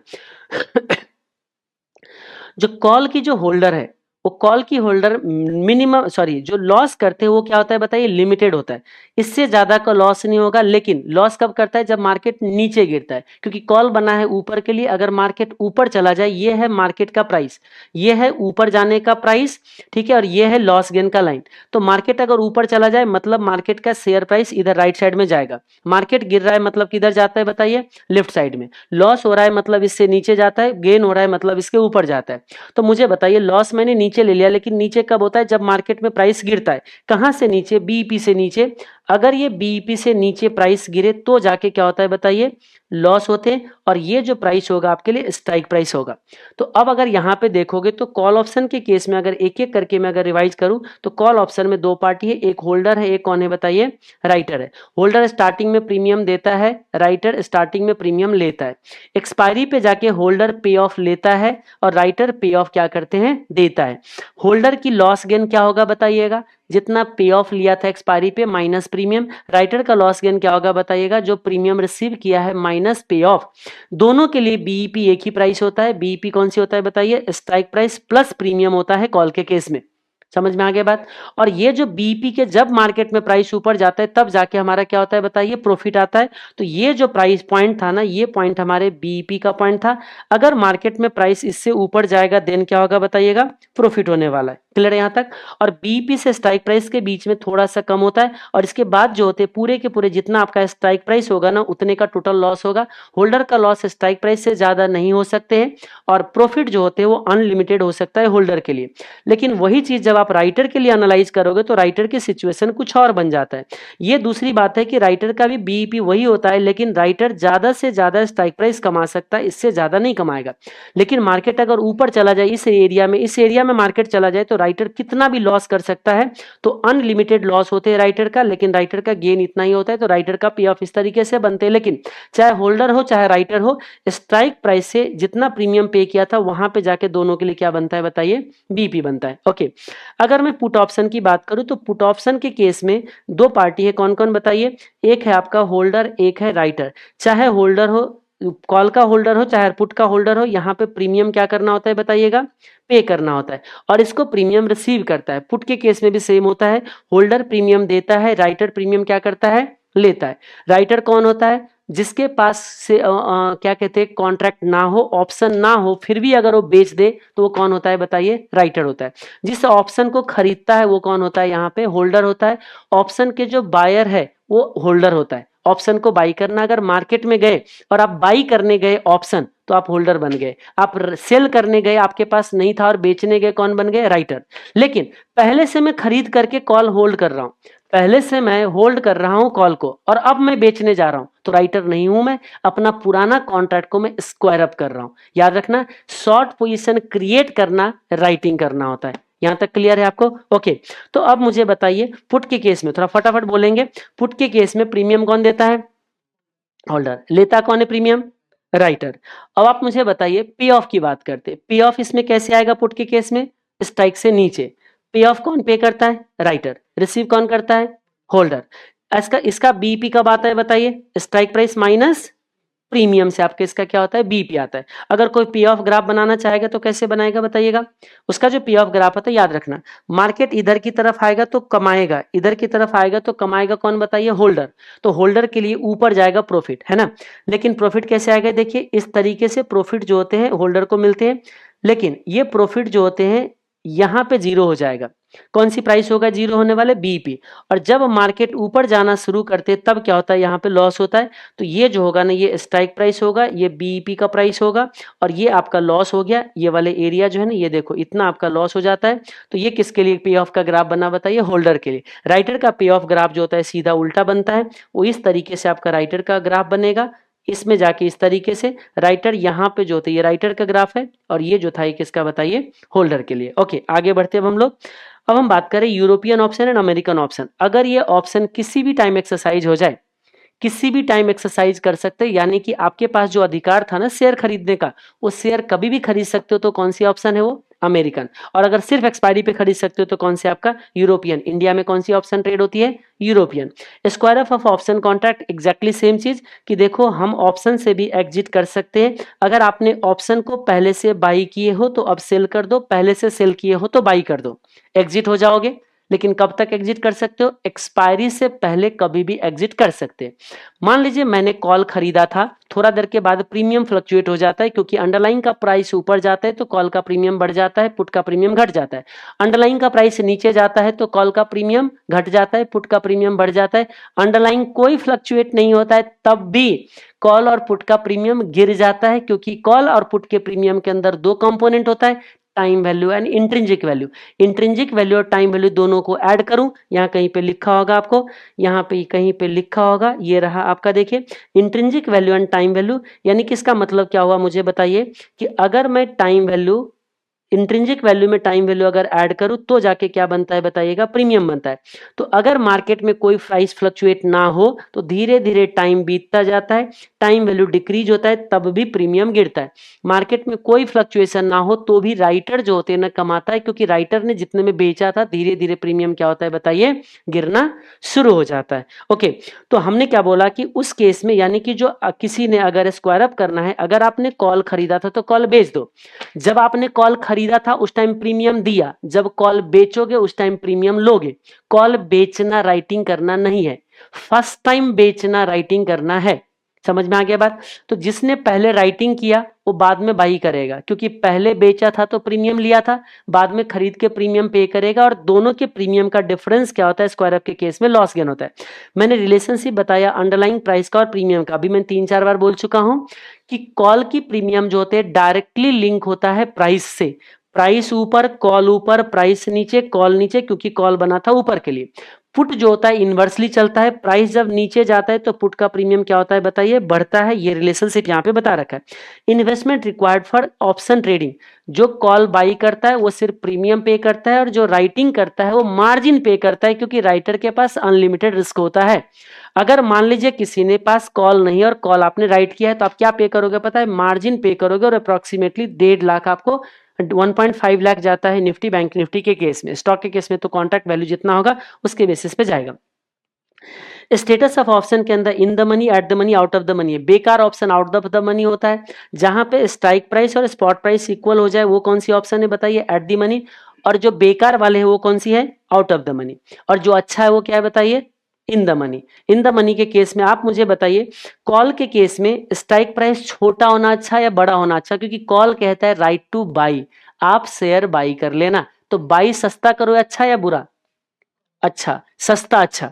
यानी कि कॉल का स्ट्राइक प्राइस लो होना किसको बताएगा बताइए, इन द मनी का। लेकिन लो कहां से देखेंगे, तो स्पॉट प्राइस से। इसका मतलब स्पॉट प्राइस से नीचे, स्पॉट प्राइस से अगर नीचे हो जाए क्या बताइए, स्ट्राइक प्राइस स्पॉट प्राइस से नीचे यानी कि लोअर हो जाए, तो lower strike price spot price से, स्ट्राइक प्राइस क्या रखना है मुझे, छोटा ना, तो मैं स्ट्राइक प्राइस को लिखता हूं यहाँ पे देखो, strike price is lesser than किससे बताइए, spot price. This is the case of in the money of call.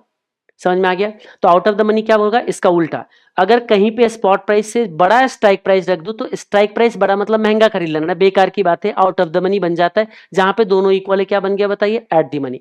वैसे एग्जैक्टली उल्टा किसके केस में बन जाएगा, पुट के केस में। पुट के केस में कैसे सोचना थोड़ा ध्यान से, मैं अगर पुट के केस में सोचूं, ठीक है, तो पुट के केस में क्या होता है बताइए, पुट देता है राइट टू सेल। पुट क्या देता है बताइएगा, राइट टू सेल। तो सेल करूंगा स्ट्राइक प्राइस पे, तो स्ट्राइक प्राइस सेल करना, महंगा सेल करना अच्छा, तो ज्यादा स्ट्राइक प्राइस मेरे लिए क्या है बताइए, बढ़िया है। ज्यादा स्ट्राइक प्राइस बढ़िया। इसका मतलब क्या हो गया कि अगर मैंने स्ट्राइक प्राइस ज्यादा रखा किससे बताइए, स्पॉट प्राइस से, तो ये बढ़िया है, मतलब इन द मनी है, सीधा उल्टा हो जाता है।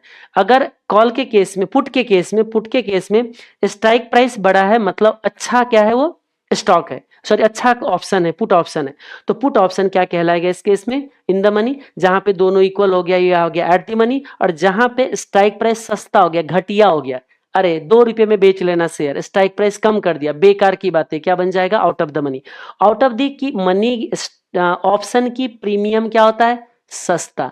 उससे महंगा कौन होता है, एट दी मनी। और ज्यादा महंगा कौन होता है, in the money. Deep in the money की प्रीमियम और बहुत ज्यादा होता है। क्लियर यहां तक, ओके।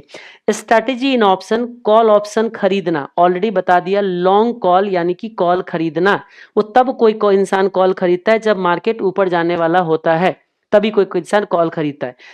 पुट ऑप्शन की स्ट्रैटेजी, पुट में भी 2 चीज बनता है। अच्छा, कॉल राइट कब करते कोई इंसान, ये भी एक स्ट्रैटेजी है। कॉल बाई करना एक स्ट्रैटेजी है, और कॉल राइट करना भी एक स्ट्रैटेजी है। मार्केट ऊपर जाने वाला हो तो इंसान बाई करते हैं, मार्केट में कोई मूवमेंट नहीं होने वाला है या नीचे जाने वाले तो इंसान राइट करते हैं। क्योंकि देखो मार्केट या तो ऊपर जाएगा या मार्केट नीचे जाएगा या मार्केट कहीं नहीं जाएगा। मार्केट अगर कहीं नहीं जाएगा तो राइटर फायदा कमाते हैं। तो यानी कि कोई बोले कि कॉल ऑप्शन राइट करना कब फायदेमंद है, तो मार्केट में कोई मूवमेंट ना हो तो कॉल ऑप्शन राइट करना क्या होता है आपके लिए, फायदेमंद होता है। ओके, पुट ऑप्शन की बात करूं तो पुट ऑप्शन कोई भी इंसान कब खरीदते हैं, बाई अगर करने जा रहे हो तो आपकी एक्सपेक्टेशन क्या है बताइए, मार्केट नीचे जाने वाला है। अगर आप राइट करने जा रहे हो तो आप कह रहे हो नहीं नहीं मार्केट में कहीं नहीं जाने वाला है शेयर, या शेयर का प्राइस क्या होने वाला है, ऊपर, तो राइटिंग करना फायदेमंद होता है। कॉल पुट के अंदर 2 स्ट्रैटेजी होता है, long put, short put. This is short put, writing करना, लॉन्ग पुट, पुट को बाई करना। ओके, स्ट्रैंगल स्ट्रैटेजी के अंदर क्या करते हैं बताइएगा, कॉल भी बाई करते हैं, ठीक है। कॉल क्या, स्ट्रैंगल स्ट्रेटजी के अंदर देखो, एक कॉल क्या करना है मुझे बताइए, बाई करना है, और पुट भी क्या करते हैं हम लोग बताइए, बाई करते हैं। लेकिन कॉल की स्ट्राइक प्राइस जो होते हैं ना, हाई रखते हैं, और पुट की स्ट्राइक प्राइस क्या रखते हैं बताइए, लो। तो इस कॉम्बिनेशन को क्या बोला जाता है, स्ट्रैंगल। अब इन दोनों बाई किया हुआ है तो इसको बोलते हैं लॉन्ग स्ट्रैंगल, और अगर दोनों को बेच दिया तो क्या बोलेंगे, शॉर्ट स्ट्रैंगल। स्ट्रैंगल बेनिफिशियल कब होता है, कोई भी इंसान कॉल और पुट दोनों क्यों बाई करते हैं, क्योंकि मार्केट में वोलेटिलिटी ज्यादा होने वाला है। हमें क्या लगता है बताइएगा, कि मार्केट या तो बहुत ज्यादा ऊपर जाने वाला है या बहुत ज्यादा नीचे जाने वाला है। ऐसा केस कब अराइज होता है, जैसे बजट आने वाला है, किसी कंपनी के रिजल्ट आने वाला है, आरबीआई का मॉनेटरी पॉलिसी आने वाला है, जैसे अभी इलेक्शन का रिजल्ट आने वाला है, तो उसके बाद क्या होता है, मार्केट बहुत ऊपर जाता है या बहुत नीचे जाता है, तो उस केस में हम लोग क्या करते हैं, कॉल भी ले लेते हैं, पुट भी ले लेते हैं। अगर मार्केट ऊपर चला गया कॉल कमा के दे देगा, मार्केट नीचे चला गया पुट कमा के दे देंगे। तो बोलोगे एक कमा के देगा एक तो गवाएगा, लेकिन होता क्या है, कॉल की जो बायर या पुट की जो बायर होता है वो गवाता लिमिटेड है, कमाता अनलिमिटेड है। तो कमाई इसमें बहुत ज्यादा हो जाए और गवाना लिमिटेड हो जाए तो क्या फायदा हो जाएगा, नहीं हो जाएगा, हो जाएगा। तो इस तरीके केस में लोग लॉन्ग स्ट्रैंगल स्ट्रेटजी बनाते हैं। स्ट्रैंगल में और स्ट्रैडल में बस एक छोटा सा डिफरेंस है, कोई बता सकते हैं क्या, बताइए। स्ट्रैडल में कॉल और पुट दोनों का स्ट्राइक प्राइस अगर सेम रख दूं तो क्या बन जाएगा, बताइए। स्ट्रैडल यानी कि एट दी मनी ऑप्शन की जो कॉम्बिनेशन होता है वो कौन होता है, बताना, स्ट्रैडल। और आउट ऑफ द मनी की जो कॉम्बिनेशन होता है वो होता है स्ट्रैंगल। दोनों एक ही कंडीशन में बेनिफिशियल है, मार्केट में वोलेटिलिटी ज्यादा होना चाहिए। अगर वोलेटिलिटी कम है, किसी एक रेंज में मार्केट रहने वाला है तो राइट कर देना फायदेमंद। इसमें भी दोनों राइट कर दो, कॉल भी राइट कर दो, पुट भी राइट कर दो, तो क्या बन जाएगा, शॉर्ट स्ट्रैडल, अगर दोनों का स्ट्राइक प्राइस सेम है। लेकिन कॉल का स्ट्राइक प्राइस हाई रख दूं और पुट का स्ट्राइक प्राइस अगर लो रख दूं, यानी कि बीच में एक स्प्रेड क्रिएट कर दूं, ये है कॉल का स्ट्राइक प्राइस, ये है पुट का स्ट्राइक प्राइस, ठीक है, ये है कॉल की स्ट्राइक प्राइस और ये पुट की स्ट्राइक प्राइस। तो ये इस तरीके के गैप वाले जो कॉम्बिनेशन होगा वो होगा स्ट्रैंगल। और अगर दोनों को गैप खत्म करके सेम स्ट्राइक प्राइस रख दूं तो वो कौन सी है, बताइए, स्ट्रैडल। ठीक है यहां तक, ओके। ओके, तो अब आप देखिए दोनों के लिए भी, हाँ ये थोड़ा ज्यादा महंगा होता है, ये थोड़ा सस्ता होता है, क्योंकि आउट ऑफ द मनी की प्रीमियम कम होता है, इन द मनी की प्रीमियम क्या होता है, थोड़ा सा ज्यादा होता है। अच्छा, इन दोनों के केस में जो आपका बीईपी बनता है, स्ट्रैंगल हो या स्ट्रैडल हो, इसकी दो बीईपी बनता है। एक बीईपी जो बनता है ऊपर मूवमेंट का, एक बीईपी बनता है किधर का, बताइए, नीचे मूवमेंट का। ऊपर के मूवमेंट का जो बीईपी होता है, जो कॉल के स्ट्राइक प्राइस होते हैं ना, उसमें से टोटल प्रीमियम हम लोग ऐड कर देते हैं। मतलब जहां पे कॉल का स्ट्राइक प्राइस से टोटल प्रीमियम, क्योंकि आपने दो दो चीज खरीदा है या दो दो चीज बेचा है, अगर शॉर्ट किया है तो दोनों राइट किया है, खरीदा है तो दोनों खरीदा है, दोनों की जो टोटल प्रीमियम अगर ऐड कर दोगे तो आप पहुंच जाओगे स्ट्रैंगल के बीपी पे। और अगर नीचे कर दो, अगर उससे कम कर लोगे तो किसका पहुंच जाओगे, बताइए, स्ट्रैडल के, सॉरी दोनों है, दोनों का बीपी बनेगा, लेकिन ये अप मूवमेंट का बीपी है, ये क्या बन जाएगा आपका डाउन मूवमेंट का बीपी। लेकिन इसके लिए क्या करना होगा, strike price minus total premium जाएगा आपका। क्लियर यहां तक, ओके। तो इन दोनों का बीपी आ जाता है। फिर इसके बाद हमने एक स्ट्रेटेजी देखा था, bullish call spread. Bullish call spread मैंने बताया था कि देखिए, मार्केट अगर बुलिश है, इस डायरेक्शन में है, तो इसमें क्या होता है, चार स्ट्रेटेजी बनते हैं, bullish call spread, bearish call spread, bullish put spread, bearish put spread. खास करके सीएमए वाले को सारे चारों को चारों पढ़ना है।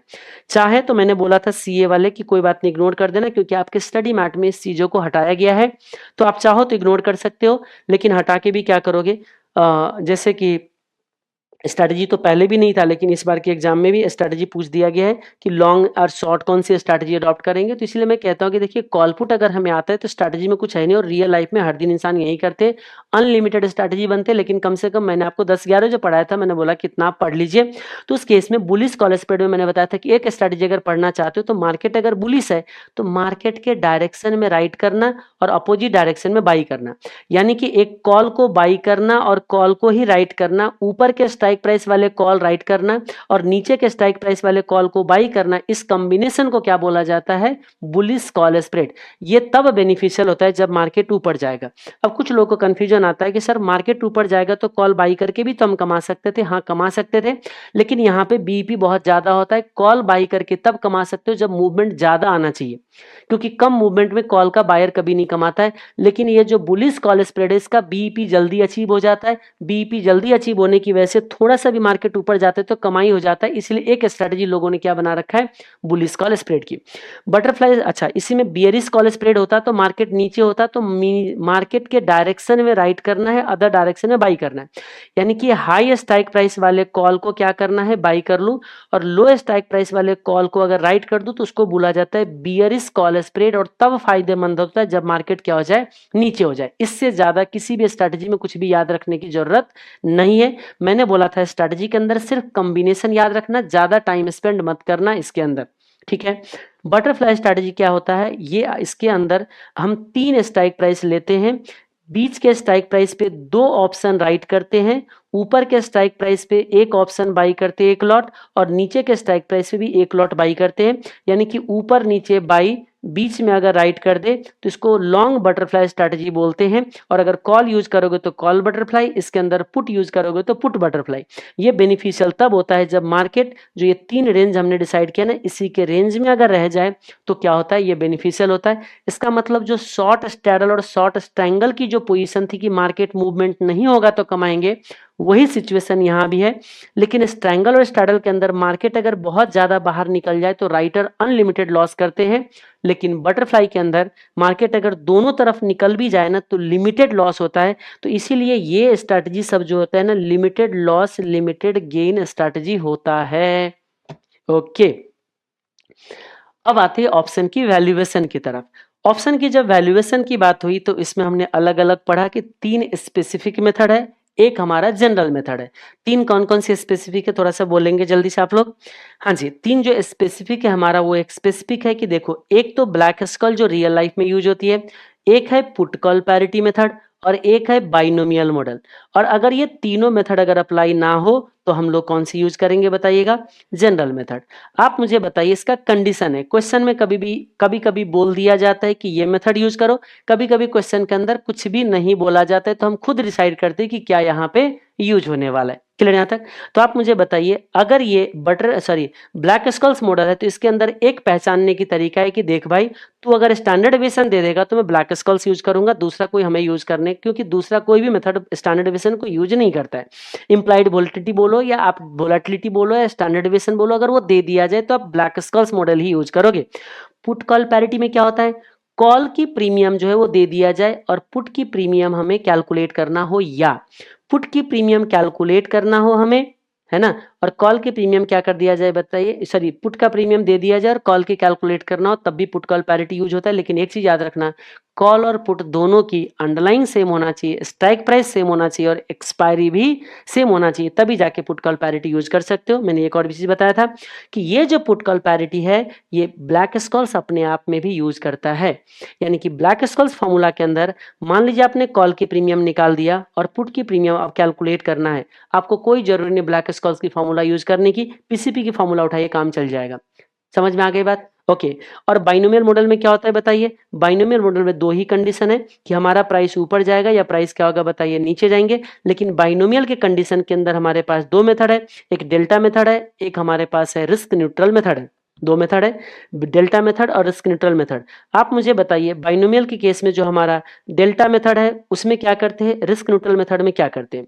पहले मैं बाइनोमियल पे आ जाता हूं, तब मैं जो बच जाएगा वो जनरल मेथड में जाएंगे। तो ये देखिए, डेल्टा मेथड के अंदर राइटर के पॉइंट ऑफ व्यू से वैल्यूएशन होता है और रिस्क न्यूट्रल मेथड में होल्डर के पॉइंट ऑफ व्यू से वैल्यूएशन होता है।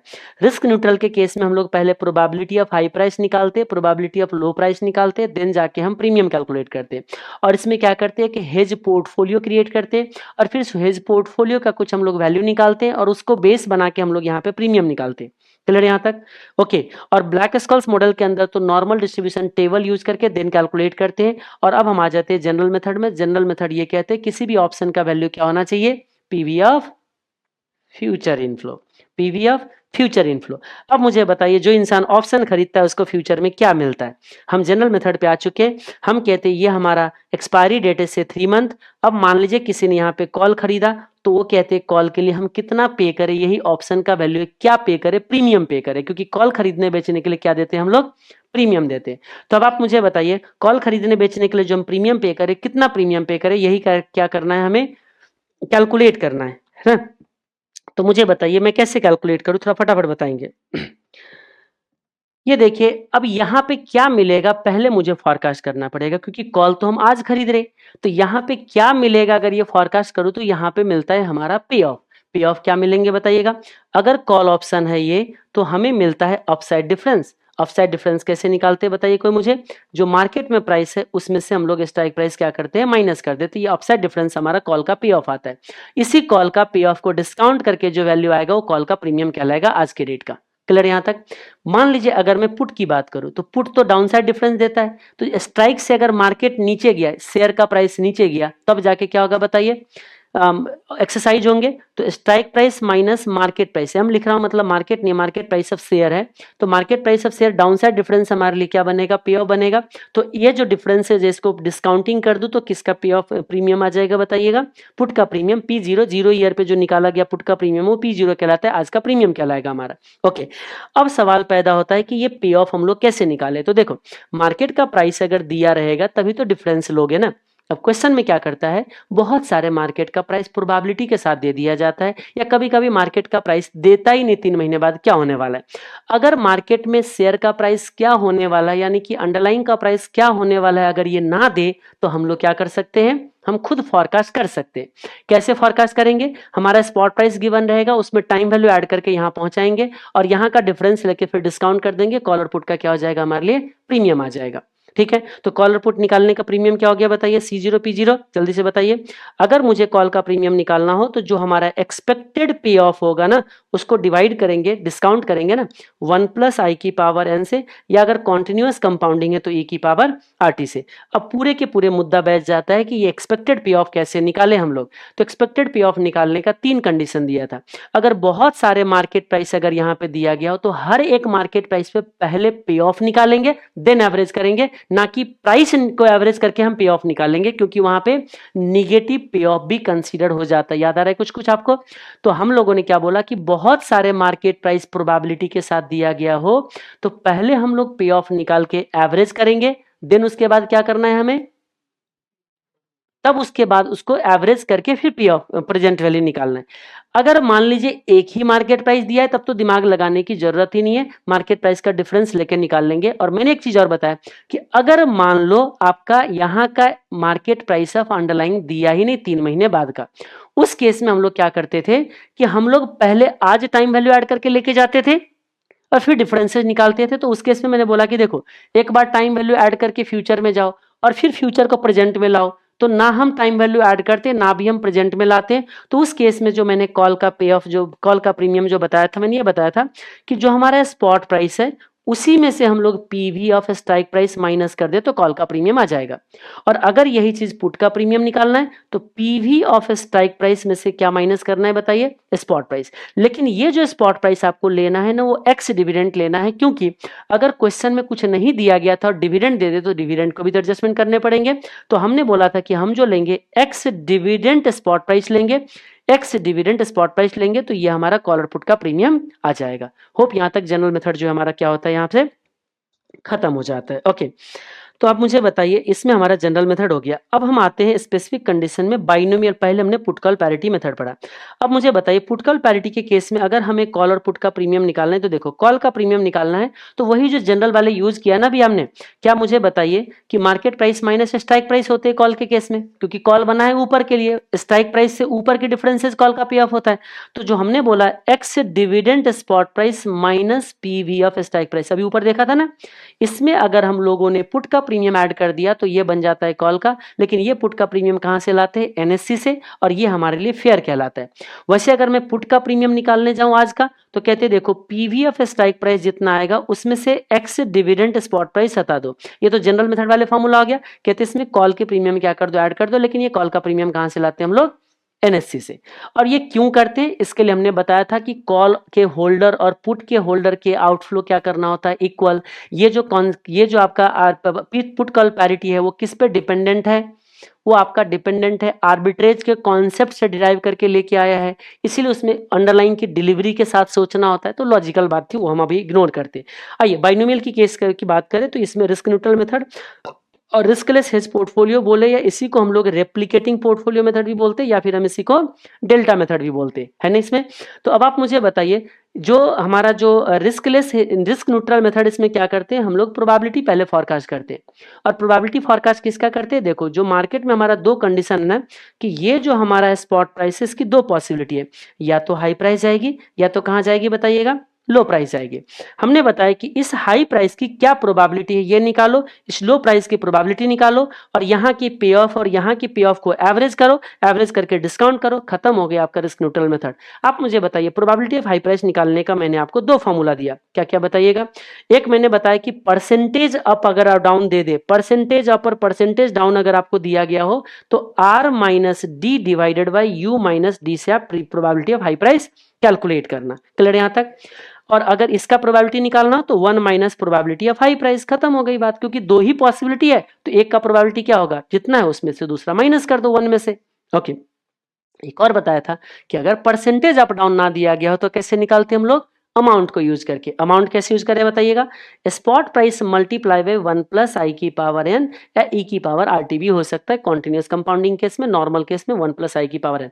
अगर कोई सीएमए का स्टूडेंट होता है तो उसको मैंने हमेशा बोला था कि हर पूरे के पूरे डेरिवेटिव चैप्टर में ही आपको कॉन्टिन्यूस कंपाउंडिंग यूज कर लो, आप हर जगह पे सजेस्टेड से मैच हो जाओगे, क्योंकि सीएमए इंस्टीट्यूट 90% केस में कॉन्टिन्यूस कंपाउंडिंग यूज करता है। सीए इंस्टीट्यूट कहते हैं हम लिख के देंगे तो यूज करेंगे, नहीं लिख के देंगे तो हम लोग नहीं यूज करेंगे। ओके, तो क्या बोला मैंने, अगर प्रोबेबिलिटी ऑफ हाई प्राइस निकालना है तो spot price multiply by 1 plus आई की पावर एन आई की पावर आर टी और माइनस क्या करते हैं बताइए, low price divided by high price minus low price. यहां से जो आएगा प्रोबेबिलिटी है ये हाई प्राइस की प्रोबेबिलिटी आ गए और आप 1 में से हटा देना उतना तो लो प्राइस की प्रोबेबिलिटी आ जाएंगे। फिर यहाँ का पे ऑफ निकालो, यहाँ का पे ऑफ निकालो और दोनों की जो प्रोबेबिलिटी आया था उसे एवरेज करके डिस्काउंट कर दो, आपका वैल्यू आ चुका है। रिस्क न्यूट्रल मेथड आपका क्या हो गया, खत्म हो गया। अब ये जो रिस्कलेस हेज पोर्टफोलियो है ना, कभी कभी इसी को बाइनोमियल मॉडल भी बोल दिया जाता है, कभी कभी इसी को बाइनोमियल मॉडल भी बोलते हैं। वैसे बाइनोमियल मॉडल दोनों है, लेकिन अगर मान लीजिए स्पेसिफिकली बोल they using binomial model calculate this one, तो आप क्या करना बताइए, इससे भी आप कैलकुलेशन करके दे सकते हो।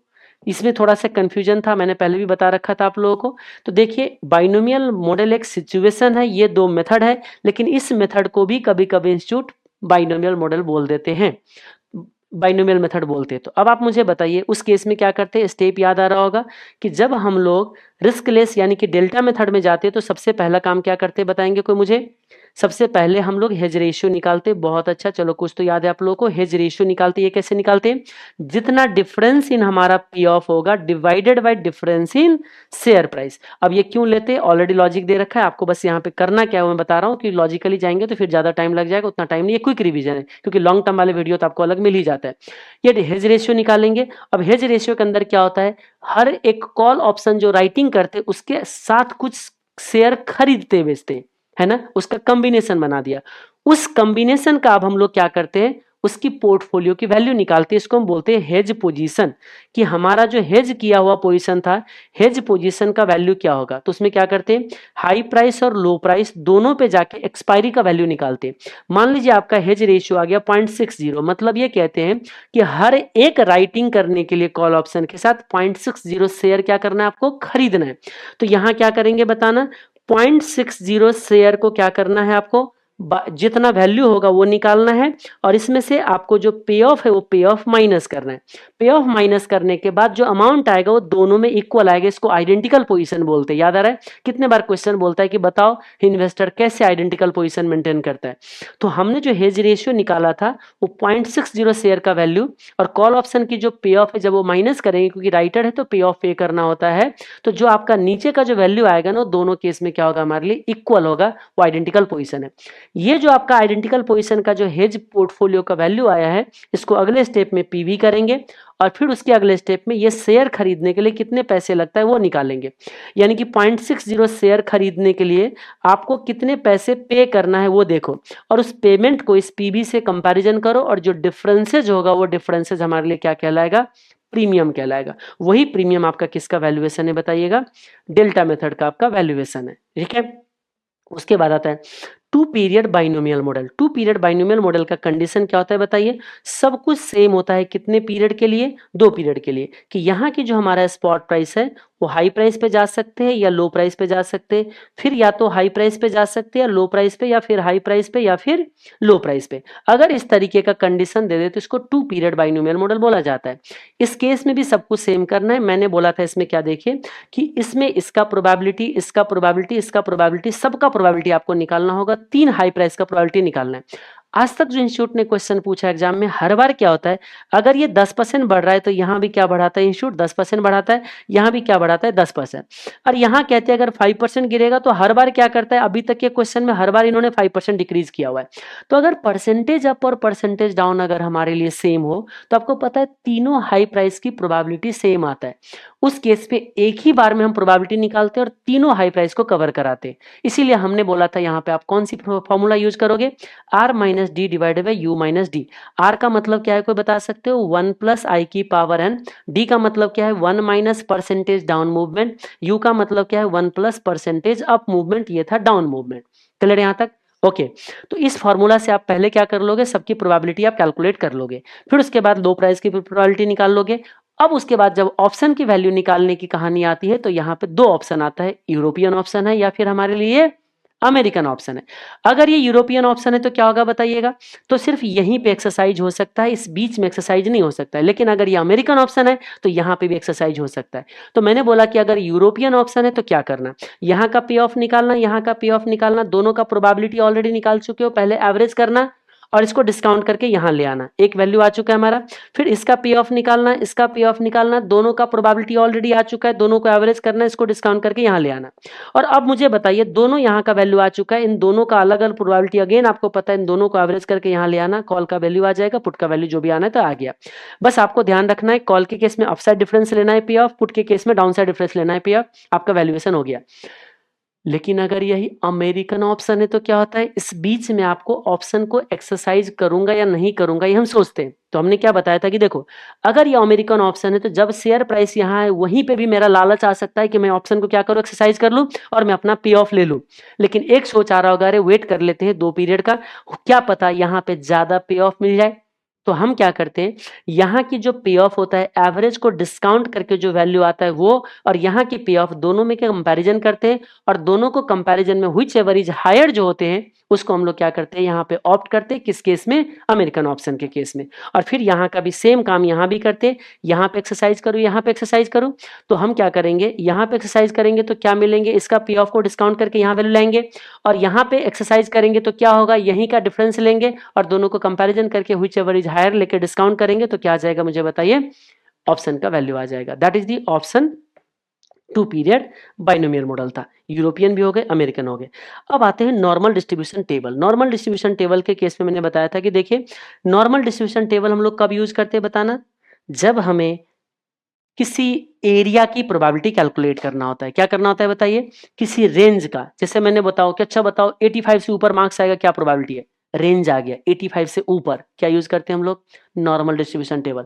अच्छा निफ्टी 22,000 के ऊपर चला जाए, क्या प्रोबेबिलिटी होगा, अगेन रेंज आ गया 22,000 टू इनडेफिनिट, रेंज आ गया। रेंज की प्रोबेबिलिटी निकालने के लिए हम लोग क्या यूज करते हैं, नॉर्मल डिस्ट्रीब्यूशन टेबल। अब मुझे बताइए, इस नॉर्मल डिस्ट्रीब्यूशन टेबल को हम अपने लाइफ में कैसे यूज कर सकते हैं। तो यहाँ पे यूज करना है तो हम लोग क्या कहते हैं कि देखिए, यहाँ पे भी कुछ प्राइस फोरकास्ट करना होता है, ठीक है। तो उस चीजों के लिए नॉर्मल डिस्ट्रीब्यूशन टेबल यूज करते हैं। अब नॉर्मल डिस्ट्रीब्यूशन टेबल के अंदर आपको 4 टेबल दिया जाता है, standard normal table, one tail table, two tail table, cumulative table. अब ये चारों टेबल को समझना बहुत जरूरी है।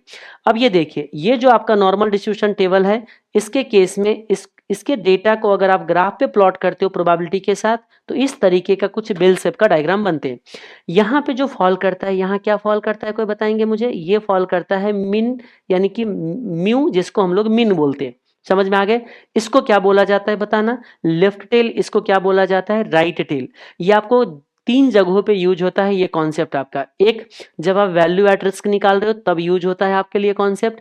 एक, जब आप ब्लैक स्कॉल्स पढ़ रहे हो तब कॉन्सेप्ट यूज होता है। एक आपका क्या कहते हैं अभी कैपिटल बजटिंग, जो एडवांस कैपिटल बजटिंग पढ़ेंगे उसके अंदर भी ये क्या होता है, यहाँ पे यूज होता है।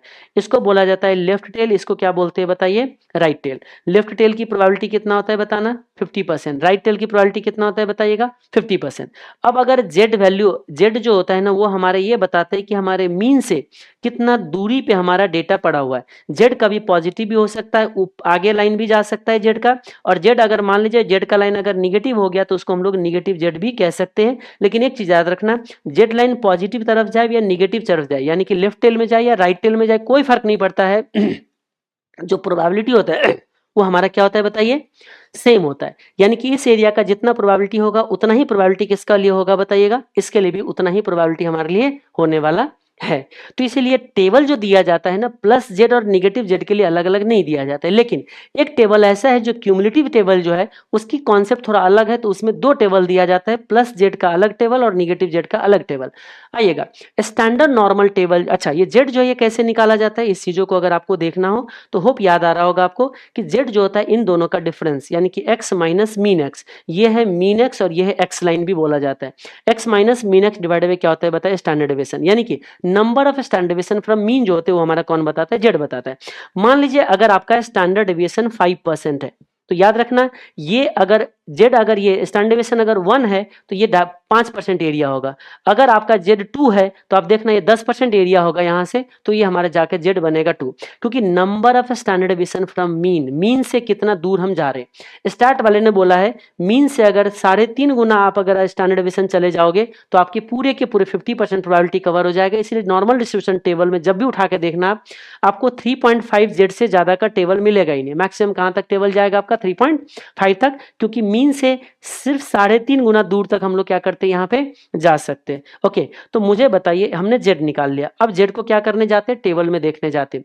टेबल में देखने जाएंगे, टेबल में हमें प्रोबेबिलिटी मिलेगा। अब आप मुझे बताइए, सपोज कीजिए कि जेड हमारा जो है ना, मान लीजिए थोड़ा देर के लिए ये जेड हमारा 2 है, तो हम टेबल में जाके 2 देखेंगे जेड का वैल्यू, और वहां पे कुछ एक प्रोबेबिलिटी आएगा, और वो प्रोबेबिलिटी हमने देखा है स्टैंडर्ड नॉर्मल टेबल से। कोई मुझे बता सकते किस एरिया की प्रोबेबिलिटी बताएगा? चलो मैं दोनों को दो लाइन पे डाल देता हूं, नहीं तो थोड़ा सा कंफ्यूजन ना हो जाए। ये पॉजिटिव जेड के लिए है और एक हम लोगों ने ले लिया निगेटिव जेड के लिए। ठीक है, यहीं पे मैंने एक और टेबल ले लिया, that is the negative Z. और निगेटिव जेड किधर फॉल कर रहा होगा बताइए, इस तरफ फॉल कर रहा होगा। यहाँ पे जेड है और यहाँ पे जेड हमारा क्या बताइए, 0 है। हमने कौन सी टेबल देखा बताइए, नॉर्मल टेबल देखा, स्टैंडर्ड नॉर्मल टेबल देखा। टेबल किस एरिया का प्रोबेबिलिटी देगा, कौन बताएगा, फटाफट बताएंगे जल्दी से। ये दो लाइन का, बिल्कुल इस एरिया का और इस एरिया का प्रोबेबिलिटी कौन देता है, standard normal table. One tail table किस एरिया का प्रोबेबिलिटी देता है, फटाफट बताइए। जेड वही है, 2 है, लेकिन वन टेल टेबल किस एरिया का प्रोबेबिलिटी देता है, थोड़ा जल्दी। इस एरिया का, यानी कि Z2 प्लस इंडेफिनिट का टेबल का प्रोबेबिलिटी देता है 1 टेल, और इस एरिया का प्रोबेबिलिटी देगा कौन बताइए, 1 टेल। अगर निगेटिव जेड है तो इस एरिया का टेबल, इस एरिया का जो प्रोबेबिलिटी होगा वो टेबल देगा, और इस एरिया का प्रोबेबिलिटी जो है वो टेबल देगा, that is the 1 tail table. 2 tail table क्या करता है, जो 1 टेल का वैल्यू उसको 2 गुना करके दे देता है, यानी कि जितना एरिया इतना है उतना एरिया अज्यूम करके ऐड कर देता है। जितना एरिया ये है उतना एरिया अज्यूम करके ऐड कर देते हैं, यानी कि 2 टेल टेबल जो होता है, 2 टाइम्स ऑफ क्या बोलते हैं आपको, 1 टेल टेबल। ओके, और एक अच्छी बात क्या था कि जो अभी 2023 में जो इंस्टीट्यूट ने स्टडी मैट इशू किया है, पहले बार इंस्टीट्यूट ने 2 टेल टेबल अपने बुक्स के अंदर दिया था, जो मैंने आपको दिखाया भी था कि वाह मजा आ गया था, क्योंकि 2 टेल टेबल नॉर्मली मार्केट में मिलते नहीं थे। और मैंने बोला कि देखो 2 टेल टेबल जो हमने जो दिया था एग्जैक्टली किसके साथ मैच हो रहे, इंस्टीट्यूट के 2 टेल टेबल के साथ, जो कि आज तक हिस्ट्री में, इंस्टीट्यूट के हिस्ट्री में ही नहीं था 2 टेल टेबल हमारे पास अवेलेबल। ओके, अब आते हैं क्यूमुलेटिव टेबल। क्यूमुलेटिव टेबल का एक अजम्पशन कंफर्म है, क्या बताइए, कहां से शुरू होते हैं वो लोग, माइनस इंडेफिनिट से, बिल्कुल सही। यानी कि माइनस इंडेफिनिट से कहां तक बताना, जेड लाइन तक। यानी कि यहां से यहां तक की जो प्रोबेबिलिटी है वो आपको कौन देता है बताइए, सीधा यहां से यहां तक की प्रोबेबिलिटी टेबल देगा, टेबल खुद प्रोबेबिलिटी दे देगा। ओके, और कहते हैं माइनस इन्फिनिट से, इसका मतलब अगर निगेटिव जेड है तो टेबल देता है इस एरिया का प्रोबेबिलिटी, ये चीज मत भूलना। इसका मतलब निगेटिव जेड के लिए 1 टेल का जो वैल्यू था वो क्यूमुलेटिव टेबल के वैल्यू में मैच करता है, याद आ रहा है कुछ। और अगर पॉजिटिव जेड है तो इस पूरे एरिया का प्रोबेबिलिटी देता है कौन बताइए, टेबल। तो उस केस में आप जाके देखना, जो नॉर्मल टेबल ने जितना प्रोबेबिलिटी दिया था उसमें अगर 0.5 ऐड कर दोगे तो क्यूमुलेटिव टेबल का प्रोबेबिलिटी बन जाएगा पॉजिटिव जेड के लिए। ये 4 तरह का टेबल जो मैंने आपको नॉर्मल डिस्ट्रीब्यूशन बताया था। ब्लैक स्कॉल्स में जब जाते हैं तो देखिए स्टॉक ऑप्शन के लिए अलग वैल्यूएशन बताया, और इंडेक्स ऑप्शन के लिए हमने क्या किया, अलग वैल्यूएशन बताया। चाहे ब्लैक स्कॉल्स क्यों ना हो, उसमें कुछ ज्यादा यूज नहीं करना, उसमें सिंपली क्या होता है बताएंगे कोई मुझे, सिर्फ उसमें कैलकुलेशन का टेक्निक, बस एक प्रोबेबिलिटी उसने ऐड कर दिया। यानी कि फॉर्मूला तो हमारा अभी भी वही है कि कॉल का प्रीमियम अगर हम लोग निकालने जा रहे तो जो नॉर्मल पढ़ा था ना हमने कि x dividend spot price minus PV of strike price, वो तो रहेगा ही रहेगा, है ना। बस इसमें एक एडजस्टमेंट किसका कर देते हैं, ND1 का, और इसमें किसका एडजस्टमेंट कर देते हैं, ND2 का, है ना। अब ये ND1 और ND2 क्या है, ये है क्यूमुलेटिव प्रोबेबिलिटी, ये भी है क्यूमुलेटिव प्रोबेबिलिटी फॉर D2।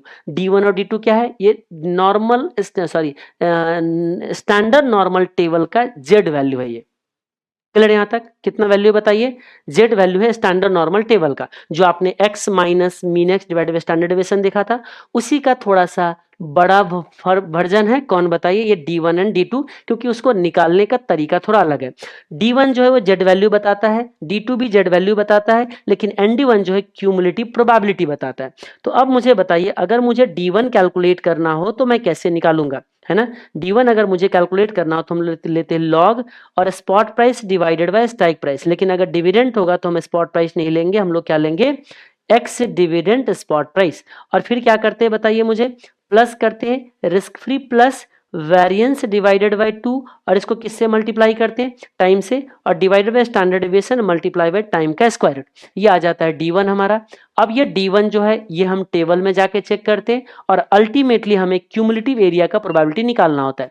अब वो कौन सी टेबल देता है वो उनको पता है, वो हमारे एग्जाम में कोई भी टेबल उठा के दे सकता है, तो हमें क्या करना पड़ेगा, एडजस्टमेंट करना पड़ जाएगा टेबल के प्रोबेबिलिटी के अंदर, हमें क्यूमुलेटिव प्रोबेबिलिटी निकाल के देना है, वेरी सिंपल।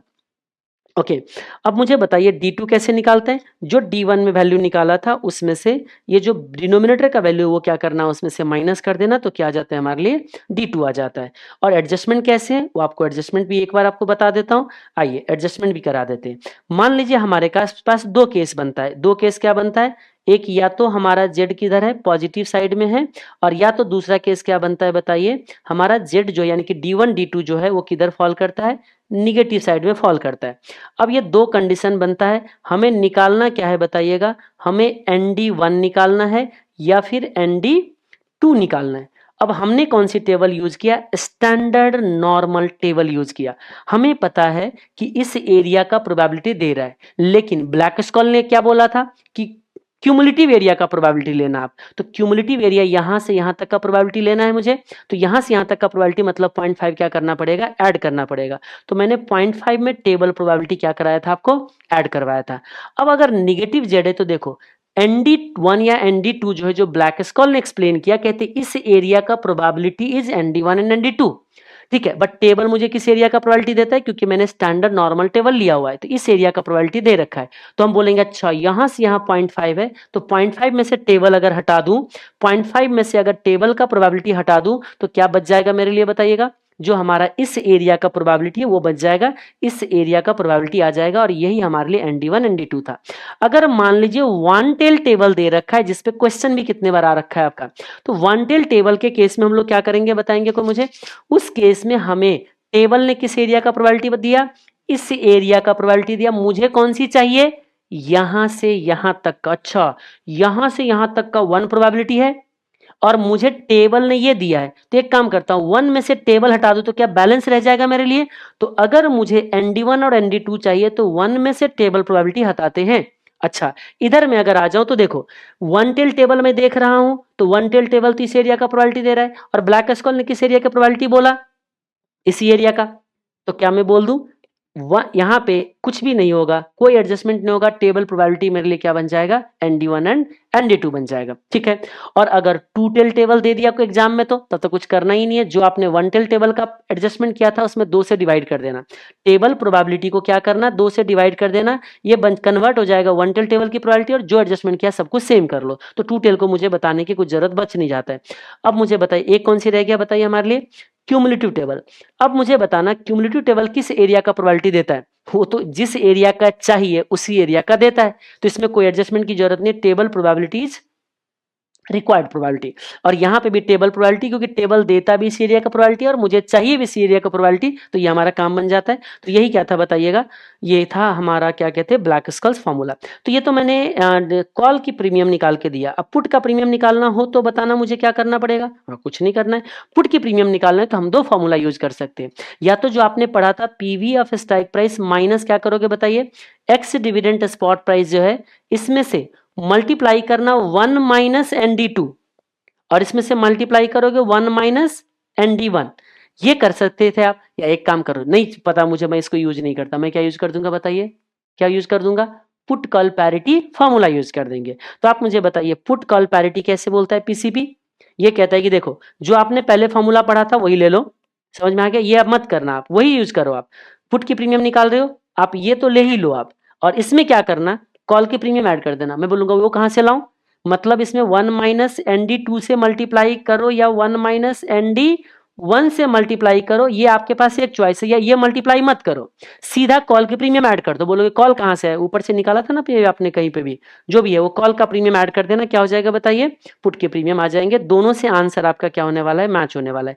अभी जो मैंने बताया वो किसका फॉर्मूला था, बताना वो चीज किसका था, वो ये था ब्लैक स्कॉल्स स्टॉक का। इंडेक्स के केस में थोड़ा सा बदल जाएगा। इंडेक्स के केस में जो आप D1 यूज करने जाओगे ना इंडेक्स के केस में, वो आप लॉग लेना, लॉग जिसका बेस ई है, एक्सपोनेंशियल है।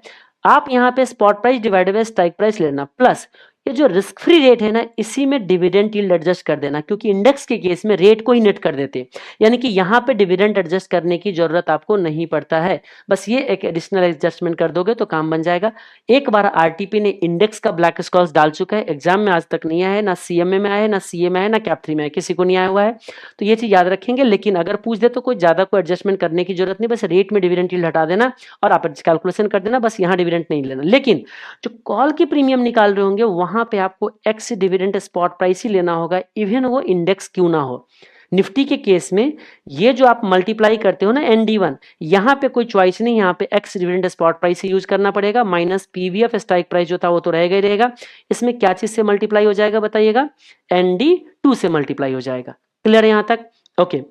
अब ये जो आपने कैलकुलेशन कर लिए ये इंडेक्स के केस में था, लेकिन ये जो निकालते हैं ना x dividend spot price, x dividend spot price जो इंडेक्स का निकालते हैं इसमें थोड़ा सा यूनिक रूल आता है, spot price divided bye e⁻ dy/t जाता है, बस ये चीज ध्यान रखना। और ब्लैक स्कॉल्स में कभी भी आप नॉर्मल कंपाउंडिंग यूज नहीं कर सकते, कौन सी यूज करना पड़ेगा आपको, कंटिन्यूअस कंपाउंडिंग यूज करना पड़ेगा। अगेन रिपीट कर दूं, एक्स डिविडेंड स्पॉट प्राइस अगर कोई निफ्टी का निकालना चाहे निफ्टी का, तो क्या करते हैं, spot price divided bye e⁻dy/t। और मैंने इसका लॉजिक भी दिया था उस टाइम पे जब मैंने ये बताया था कि निफ्टी का जो कंपोनेंट जो डिविडेंड देते उसमें इंस्टीट्यूट ये मान लेता है कि हमारा जो स्पॉट प्राइस है वो 102%, अगर 2% डिविडेंड ले तो 102% ऑफ द स्पॉट प्राइस है, इसीलिए वो क्या करते हैं सीधा इतने से डिवाइड करके ये आपका स्पॉट प्राइस निकाल लेते हैं। तो ये किसके केस में बन गया बताइए, ये बन गया आपका स्टॉक और इंडेक्स दोनों का ब्लैक स्कल हो जाता है। फिर लास्ट में आ जाता है आपका arbitrage opportunity under the option contract. इसके अंदर आर्बिट्रेज दो तरीके का कर सकते हैं, या तो पीसीपी वाले कर लो या फिर आप नॉर्मल वाले कर लो। ठीक है, चलो एक काम करता हूं मैं, पहले पीसीपी वाले अगर आर्बिट्रेज करा दूं तो इसमें दो कंडीशन बनता है। क्या कंडीशन बनता है, कोई याद करके बता सकते हो, कि देखो कि आपकी जो कॉल की प्रीमियम है ना, जो एनएससी में चल रहा है कॉल की प्रीमियम, जिसको एक्चुअल प्रीमियम भी बोल सकते हैं, तो एनएससी में जो कॉल की प्रीमियम है ना, एनएससी में जो कॉल की प्रीमियम है वो हमारा सस्ता है, किससे बताइए, वो हमारा सस्ता है किससे, बताना जल्दी से, पुट की सॉरी एन जो हमने फेयर कॉल प्रीमियम निकाला है, फेयर कॉल प्रीमियम से हमारा सस्ता है, ये एक कंडीशन बनता है। आपको पता होगा कि अगर मार्केट में कॉल सस्ता है और वो पीसीपी से अगर निकाला गया तो आपको पता है कॉल का प्रीमियम निकालने के लिए हमने पुट की प्रीमियम यूज किया होगा एनएससी से, क्योंकि पुट कॉल प्रीमियम में क्या होता है, कॉल की प्रीमियम फॉरकास्ट करने के लिए एनएससी का पुट प्रीमियम उठाया जाता है। याद आ रहा है कुछ, तो आप मुझे बताइए यहाँ पे कॉल अंडर वैल्यूड है ओवर वैल्यूड है, यहाँ पे कॉल हमारा अंडर वैल्यूड है क्योंकि सस्ता है, तो हम कहते हैं अच्छा तुम्हारा कॉल अंडर वैल्यूड है, इसका मतलब पुट क्या होगा बताएंगे कोई मुझे, ओवर वैल्यूड होगा। तो हम कह रहे हैं कि यहाँ पे देखिए हमारा जो पुट होगा कहाँ पे, एनएससी में जो आपका पुट चल रहा होगा ना वो आपका ओवर वैल्यूड होगा, किससे पता है, फेयर जो निकालोगे ना पुट का प्रीमियम, आप P0 मतलब पुट का प्रीमियम आज के रेट पे, आज मतलब 0 ईयर। इस कंडीशन में मैंने आपको एक्शन दिया था, याद आ रहा है कुछ, क्या एक्शन आ रहा है, एक्शन ये था कि देखो महंगा क्या है बताओ जल्दी से, अभी के केस में हमारे को महंगा दिख रहा है कॉल, तो बोलें कि कॉल को आपको क्या करना था बताइए, राइट करना था, कंडीशन नंबर 1। दूसरा मैंने क्या बताया था बताइए, कि अभी देखो यहाँ पे पुट आपको महंगा दिख रहा है, तो आपको क्या कर गलत बोल दिया मैंने, कॉल हमारा सस्ता था, तो कॉल सस्ता था तो कॉल क्या करना होता बताइए, बाई करना होता, कॉल हम लोग बाई करते। अब मुझे बताइए पुट यहाँ पे क्या था मेरे लिए, महंगा था, तो पुट अगर महंगा है तो पुट क्या करेंगे बताइए यहाँ पे, राइट करेंगे, लेकिन इन दोनों के साथ शेयर का भी कॉम्बिनेशन बनाने पड़ेंगे। तो अब आप मुझे बताइए चाहे कॉल बाई करो चाहे पुट राइट करो, दोनों केस में एक्सपायरी पे क्या होने वाला है, अंडरलाइन बाई होगा, क्योंकि पुट देता है राइट टू सेल, तो सेल तो काउंटर पार्टी के पास है, मैं तो राइटर हूं, मेरे पास ऑब्लिगेशन टू बाई है, चाहे मैं पुट राइट करूं चाहे मैं कॉल बाई करूं, दोनों कंडीशन में क्या होने वाला है, अंडरलाइन बाई करना पड़ेगा। कब, मुझे जाके एक्सपायरी पे। और याद रखिए मैंने कंडीशन क्या बताया था, अगर आपको एक्सपायरी पे शेयर अगर आपको बाई करना है तो आज आपको शेयर क्या करना था बताइएगा, बेचना था। और इसका अजम्पशन ये आते थे कि मेरे पास शेयर पहले से है जो होल्ड कर रहा हूं, उसको मैं कुछ दिन के लिए अपने डीमैट से निकाल के और आगे क्या करूंगा, कंटिन्यू करूंगा। Exactly same situation like future. Future में अब यही सिचुएशन बताया था आर्बिट्रेज के अंदर, एग्जैक्टली वही सिचुएशन आते हैं। तो मुझे बताइए यहां पे जाके मुझे क्या करना पड़ेगा, जल्दी बताओ जल्दी बताओ, क्योंकि एक्सपायरी पे भी बताया ना आपको शेयर बाई करना है, क्योंकि कॉल आपने खरीद रखा है, तो आज शेयर क्या करना पड़ेगा, आपको बेचना पड़ेगा। तो आज हम लोग सेल कर देंगे शेयर। और अब इसके साथ क्या होगा, हम आज कैश फ्लोज निकालेंगे। देखना इससे इनफ्लो आएगा या आउटफ्लो आएगा। यहां से हर हाल में आउटफ्लो आने वाला है, क्योंकि शेयर हो, सॉरी गलत, आउटफ्लो नहीं, इनफ्लो आने वाला है, क्योंकि शेयर महंगा होता है, पुट की प्रीमियम छोटा होता है। तो यहाँ क्या होगा, देखो ये जाएगा और ये आएगा, दो जाएगा एक आएगा, नेट निकालेंगे और नेट में आपको जाना आएगा, गलत बोल रहा हूं, आना आएगा। क्यों, क्योंकि सेल कर रहे हो तो कुछ पैसे आएगा, राइट कर रहे हो कुछ पैसे आएगा, डबल डबल पैसे आएगा, एक पैसे जाएगा, नेट करेंगे, वो जितना आना बनता है ना उसको बैंक में डिपॉजिट कर देंगे। और एक्सपायरी पे जाके क्या करेंगे, उस डिपॉजिट को विड्रॉ करेंगे। उस विड्रॉवल से क्या करना है, शेयर खरीदना था ना आपको, शेयर जाके खरीद लेना, किस अमाउंट से, उसी विड्रॉवल से खरीदेंगे। और आपको पता है वो जो विड्रॉवल से जो शेयर खरीदने जाओगे ना उसमें आपको सरप्लस बचेगा, क्योंकि जब हम कॉल और पुट दोनों में पोजीशन ले लेते हैं ना तो एक्सपायरी पे जाके शेयर बाई करने का जो आउटफ्लो आएगा ना वो स्ट्राइक प्राइस ही आएगा, कुछ और आ ही नहीं सकता। तो स्ट्राइक प्राइस हम पेमेंट करके शेयर खरीदेंगे, लेकिन जो ये डिपॉजिट किया था ना, ये डिपॉजिट यानी कि ये जो सरप्लस है ये आपका क्या हो जाएगा बताइए, ज्यादा होगा। तो ये जो डिफरेंशियल अमाउंट है वो आपको क्या कहलाएगा, आर्बिट्रेज। ठीक है, यहां पे भी डिविडेंड का एडजस्टमेंट वैसे होगा जैसे आपने फ्यूचर में किया था। अच्छा, ये तो था कंडीशन नंबर 1। आप मुझे बताइए कंडीशन नंबर 2 क्या बनता है। कंडीशन नंबर 2 ये बनता है कि मार्केट में कॉल मेरा ओवर वैल्यूड है, पहले कॉल अंडर वैल्यूड था ना, अब कॉल हो गया ओवर वैल्यूड। तो उस केस में मैं आपको बता दूं पुट होगा अंडर वैल्यूड। अंडर वैल्यूड मतलब ये सस्ता है, देखो ना ये ओपन है ये सस्ता है। तो अब इस केस में जो एक्शन आएगा आपका क्या आएगा बताना मुझे जल्दी से कोई। पहला एक्शन क्या आने वाला है, पहला एक्शन हमारा होने वाला है कि देखो महंगा क्या है बताइए, कॉल। तो कॉल को हम लोग क्या करने वाले हैं, राइट करने वाले हैं। और दूसरा मुझे बताइए पुट क्या है, यहाँ पे सस्ता है, तो पुट को हम लोग क्या करेंगे बताइए, बाई कर लेंगे। तो अब मुझे बताइए कॉल राइट हो गई, पुट हमारा बाई हो गई। दोनों कंडीशन में क्या चेक करोगे पता है, एक्सपायरी पे शेयर सेल होगा। चेक करो कैसे, पुट बाई किया, पुट क्या देता है, right to sell underline, expiry पे जाके शेयर बेचना पड़ेगा। अच्छा चलो इसमें एक्सपायरी पे शेयर बेचना है, देखो कॉल राइट किया है, कॉल बना है ऊपर के लिए, कॉल देता है right two by. Right two by किसके पास है, काउंटर पार्टी, क्योंकि मैं राइटर हूं, मैं राइटर हूं, काउंटर पार्टी के पास राइट टू बाई है। जब वो बाई करने आएगा तो मुझे क्या करना पड़ेगा, बेचना पड़ेगा, है ना। तो देखो यहां भी अंडरलाइन बेच रहा हूं, यहां भी अंडरलाइन बेच रहा हूं, तो क्या होगा, या तो कॉल एक्सरसाइज होंगे या पुट एक्सरसाइज होंगे, क्योंकि मार्केट में एक्सपायरी पे जाके तो प्राइस कुछ भी हो सकता है। बट आर्बिट्रेज में क्या होता है, बिना किसी रिस्क का प्रॉफिट होता है, बिना किसी रिस्क का प्रॉफिट का माना आर्बिट्रेज है। अब आप मुझे बताइए एक्सपायरी पे जाके प्राइस बहुत ऊपर चला जाए, बहुत नीचे चला जाए, बहुत ऊपर चला जाए कॉल एक्टिव हो जाएगा, बहुत नीचे चला जाएगा पुट एक्टिव हो जाएगा, चाहे कुछ भी हो जाए, चाहे कॉल एक्टिव हो चाहे पुट एक्टिव हो, मुझे दोनों केस में ना अंडरलाइन बेचना ही पड़ेगा, शेयर बेचना पड़ेगा। तो मैं कहता हूं अगर एक्सपायरी पे जाके मुझे शेयर अगर बेचना पड़े तो मैंने क्या एक्शन लिया था बताइएगा, आज मैं बेचता नहीं, फिर बेचने के लिए डिलीवरी देना पड़ेगा। कैसे बेचोगे बताइए, आज शेयर क्या करना पड़ेगा आपको, बाई करना पड़ेगा। यही मैंने याद करने का टेक्निक बताया था कि यहां बेचना है तो आज आपको क्या करना पड़ेगा बताइए, बाई। तो मुझे बताइए तीसरा कंडीशन क्या हो जाएगा, यहां पे शेयर बाई करोगे। ओके, अब आप यहां पे क्या करो, कैश फ्लोज निकालो। इस कैश फ्लोज में टोटल आउटफ्लो आएगा। क्यों आएगा आउटफ्लो बताइएगा, क्योंकि देखो ये भी बाई है ये भी बाई है, डबल आउटफ्लो हुआ, एक इनफ्लो हुआ। नेट करेंगे टोटल आउटफ्लो आ जाएगा, इसको बैंक में डिपॉजिट कर देंगे। ठीक है, और उस डिपॉजिट को कहां विड्रॉवल करेंगे, यहां पे विड्रॉ करेंगे। और ये यहाँ पे डिपॉजिट नहीं होगा, बाई हो रहा है, बोरोविंग होगा, अच्छा सॉरी गलत बोला मैंने। ठीक है, ये जो बाई करेंगे तो मेरा आउटफ्लो हुआ, आपके जेब में पैसे नहीं है, आप क्या करोगे बताइए? बोरोविंग करोगे, बिल्कुल सही, बोरोविंग करेंगे। और इस बोरोविंग का रीपेमेंट कब करेंगे बताइए? यहाँ पे जाके। आप मुझे बताइए इस बोरोविंग का रीपेमेंट कहाँ से करोगे? पैसे कहाँ से आएगा आपके पास? हाँ जी, बताओ जल्दी से। ओह! ये पैसे जो शेयर बेच रहे हैं ना हम लोग, क्योंकि जो शेयर खरीदा हुआ था उसको बेचने जाएँगे और उस बेचने से जो पैसे आएगा उससे उस ब लोन को रीपेमेंट करेंगे। आपको क्या चमत्कार मिलेगा यहाँ पे कि जो आपके यहाँ पे जो रीपेमेंट हो रही है ना, वो कम है किससे? सेल अमाउंट से।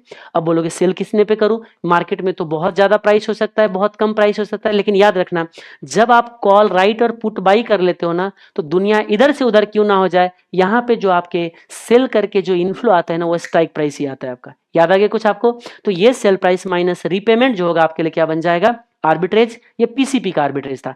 अगर मान लीजिए पीसीपी नहीं होगा, तब तो यहाँ कॉल और पुट को कंपैरिजन ही नहीं करना है। फिर तो क्या होगा? जनरल मेथड वाले होंगे। याद रखा, बाइनोमियल वाले फेयर प्राइस से कभी हम आर्बिट्रेज नहीं निकालते, ब्लैक स्क्वायर वाले तो सोच भी नहीं पाएंगे। अब अगर मान लीजिए जनरल मेथड वाले प्राइस से अगर हम चेक करें, तो फिर कॉल और पुट कंपैरिजन नहीं करना है। फिर या तो कॉल आएगा या तो क्या आएगा बताइए? पुट आएगा। ठीक है, अगर मैं कौन सी वाले देख रहा हूं? जनरल मेथड से निकाला गया फेयर प्राइस से अगर मैं कंपेयर करूं, तो उस केस पे मुझे ये देखना है कि कॉल मेरा महंगा या कॉल मेरा क्या है? सस्ता है। अब आप मुझे बताइए, कॉल महंगा होगा तो राइट करना पड़ेगा, राइटर कभी आर्बिट्रेजर नहीं हो सकता। तो मुझे क्या एक ही कंडीशन बनता है कि मेरा कॉल क्या होना चाहिए बताइए? सस्ता होना चाहिए। ये दूसरा कंडीशन आ गया। अब पीसीबी वाले खत्म हो चुका है आर्बिट्रेज। अब ये आर्बिट्रेज भी कभी-कभी सीएमए वाले को बहुत बार पूछा गया है ना? तो अब आप मुझे बताइए इसमें क्या बोलेंगे कि हमने जो निकाला है उससे मार्केट में सस्ता है। अच्छा सस्ता है, बाई कर लो। क्या बाई करो बताइए? कॉल बाई करो। और बायर तो आर्बिट्रेजर हो सकता है। इस केस में बस एक काम करना है, ये वाले कंडीशन जब लेने जाओगे तो कॉल और पुट दोनों की कंडीशन नहीं लेना है आपको। आपकी जो एक्शन आएगा ना, वो सिर्फ एक्शन किस में आएगा? एक में ही आएगा। अगर आपने यहाँ पे कॉल सस्ता है तो आपको क्या करना है बताइए? कॉल को आपको क्या करना है जल्दी बताओ? बाई करोगे। और कॉल बाई करने वाले को एक्सपायरी पे क्या मिलते हैं? शेयर। नहीं मिलते, नहीं खरीदने पड़ते हैं। तो एक्सपायरी पे खरीदोगे तो आज शेयर क्या करोगे बताइए?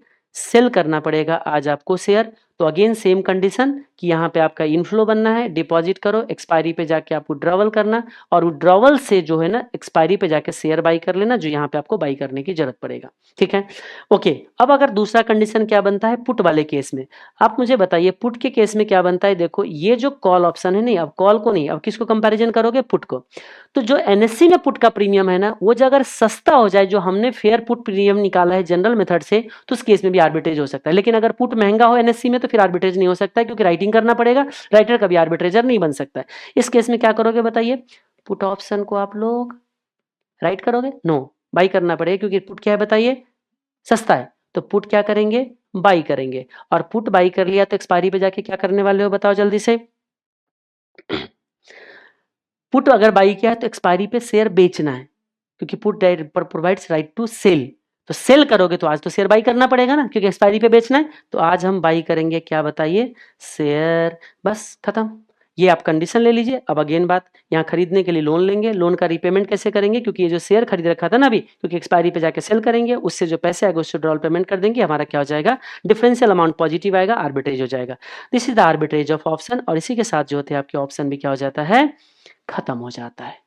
वाओ! 2 घंटे मैंने दोनों निपटा दिया। कितना एफिशिएंट हो गया। आपको मैं बता दूँ, जो इससे पहले हमने लॉन्ग वीडियो जो बनाया था रिवीजन पूरे लॉजिक के साथ, वो आई थिंक 4 घंटे गए थे कॉल फ्यूचर के, अप्रॉक्सिमेटली 4-5 घंटे गए थे आपका अ, ऑप्शन का, और 1 घंटे गए थे शायद उसके हमारा currency option, currency future. Total मिला दिया जाए तो 10 घंटे से ज़्यादा का हमारा वीडियो बनता था, जिसको मैंने कितने घंटे में समराइज़ कर दिया? 2 घंटे में।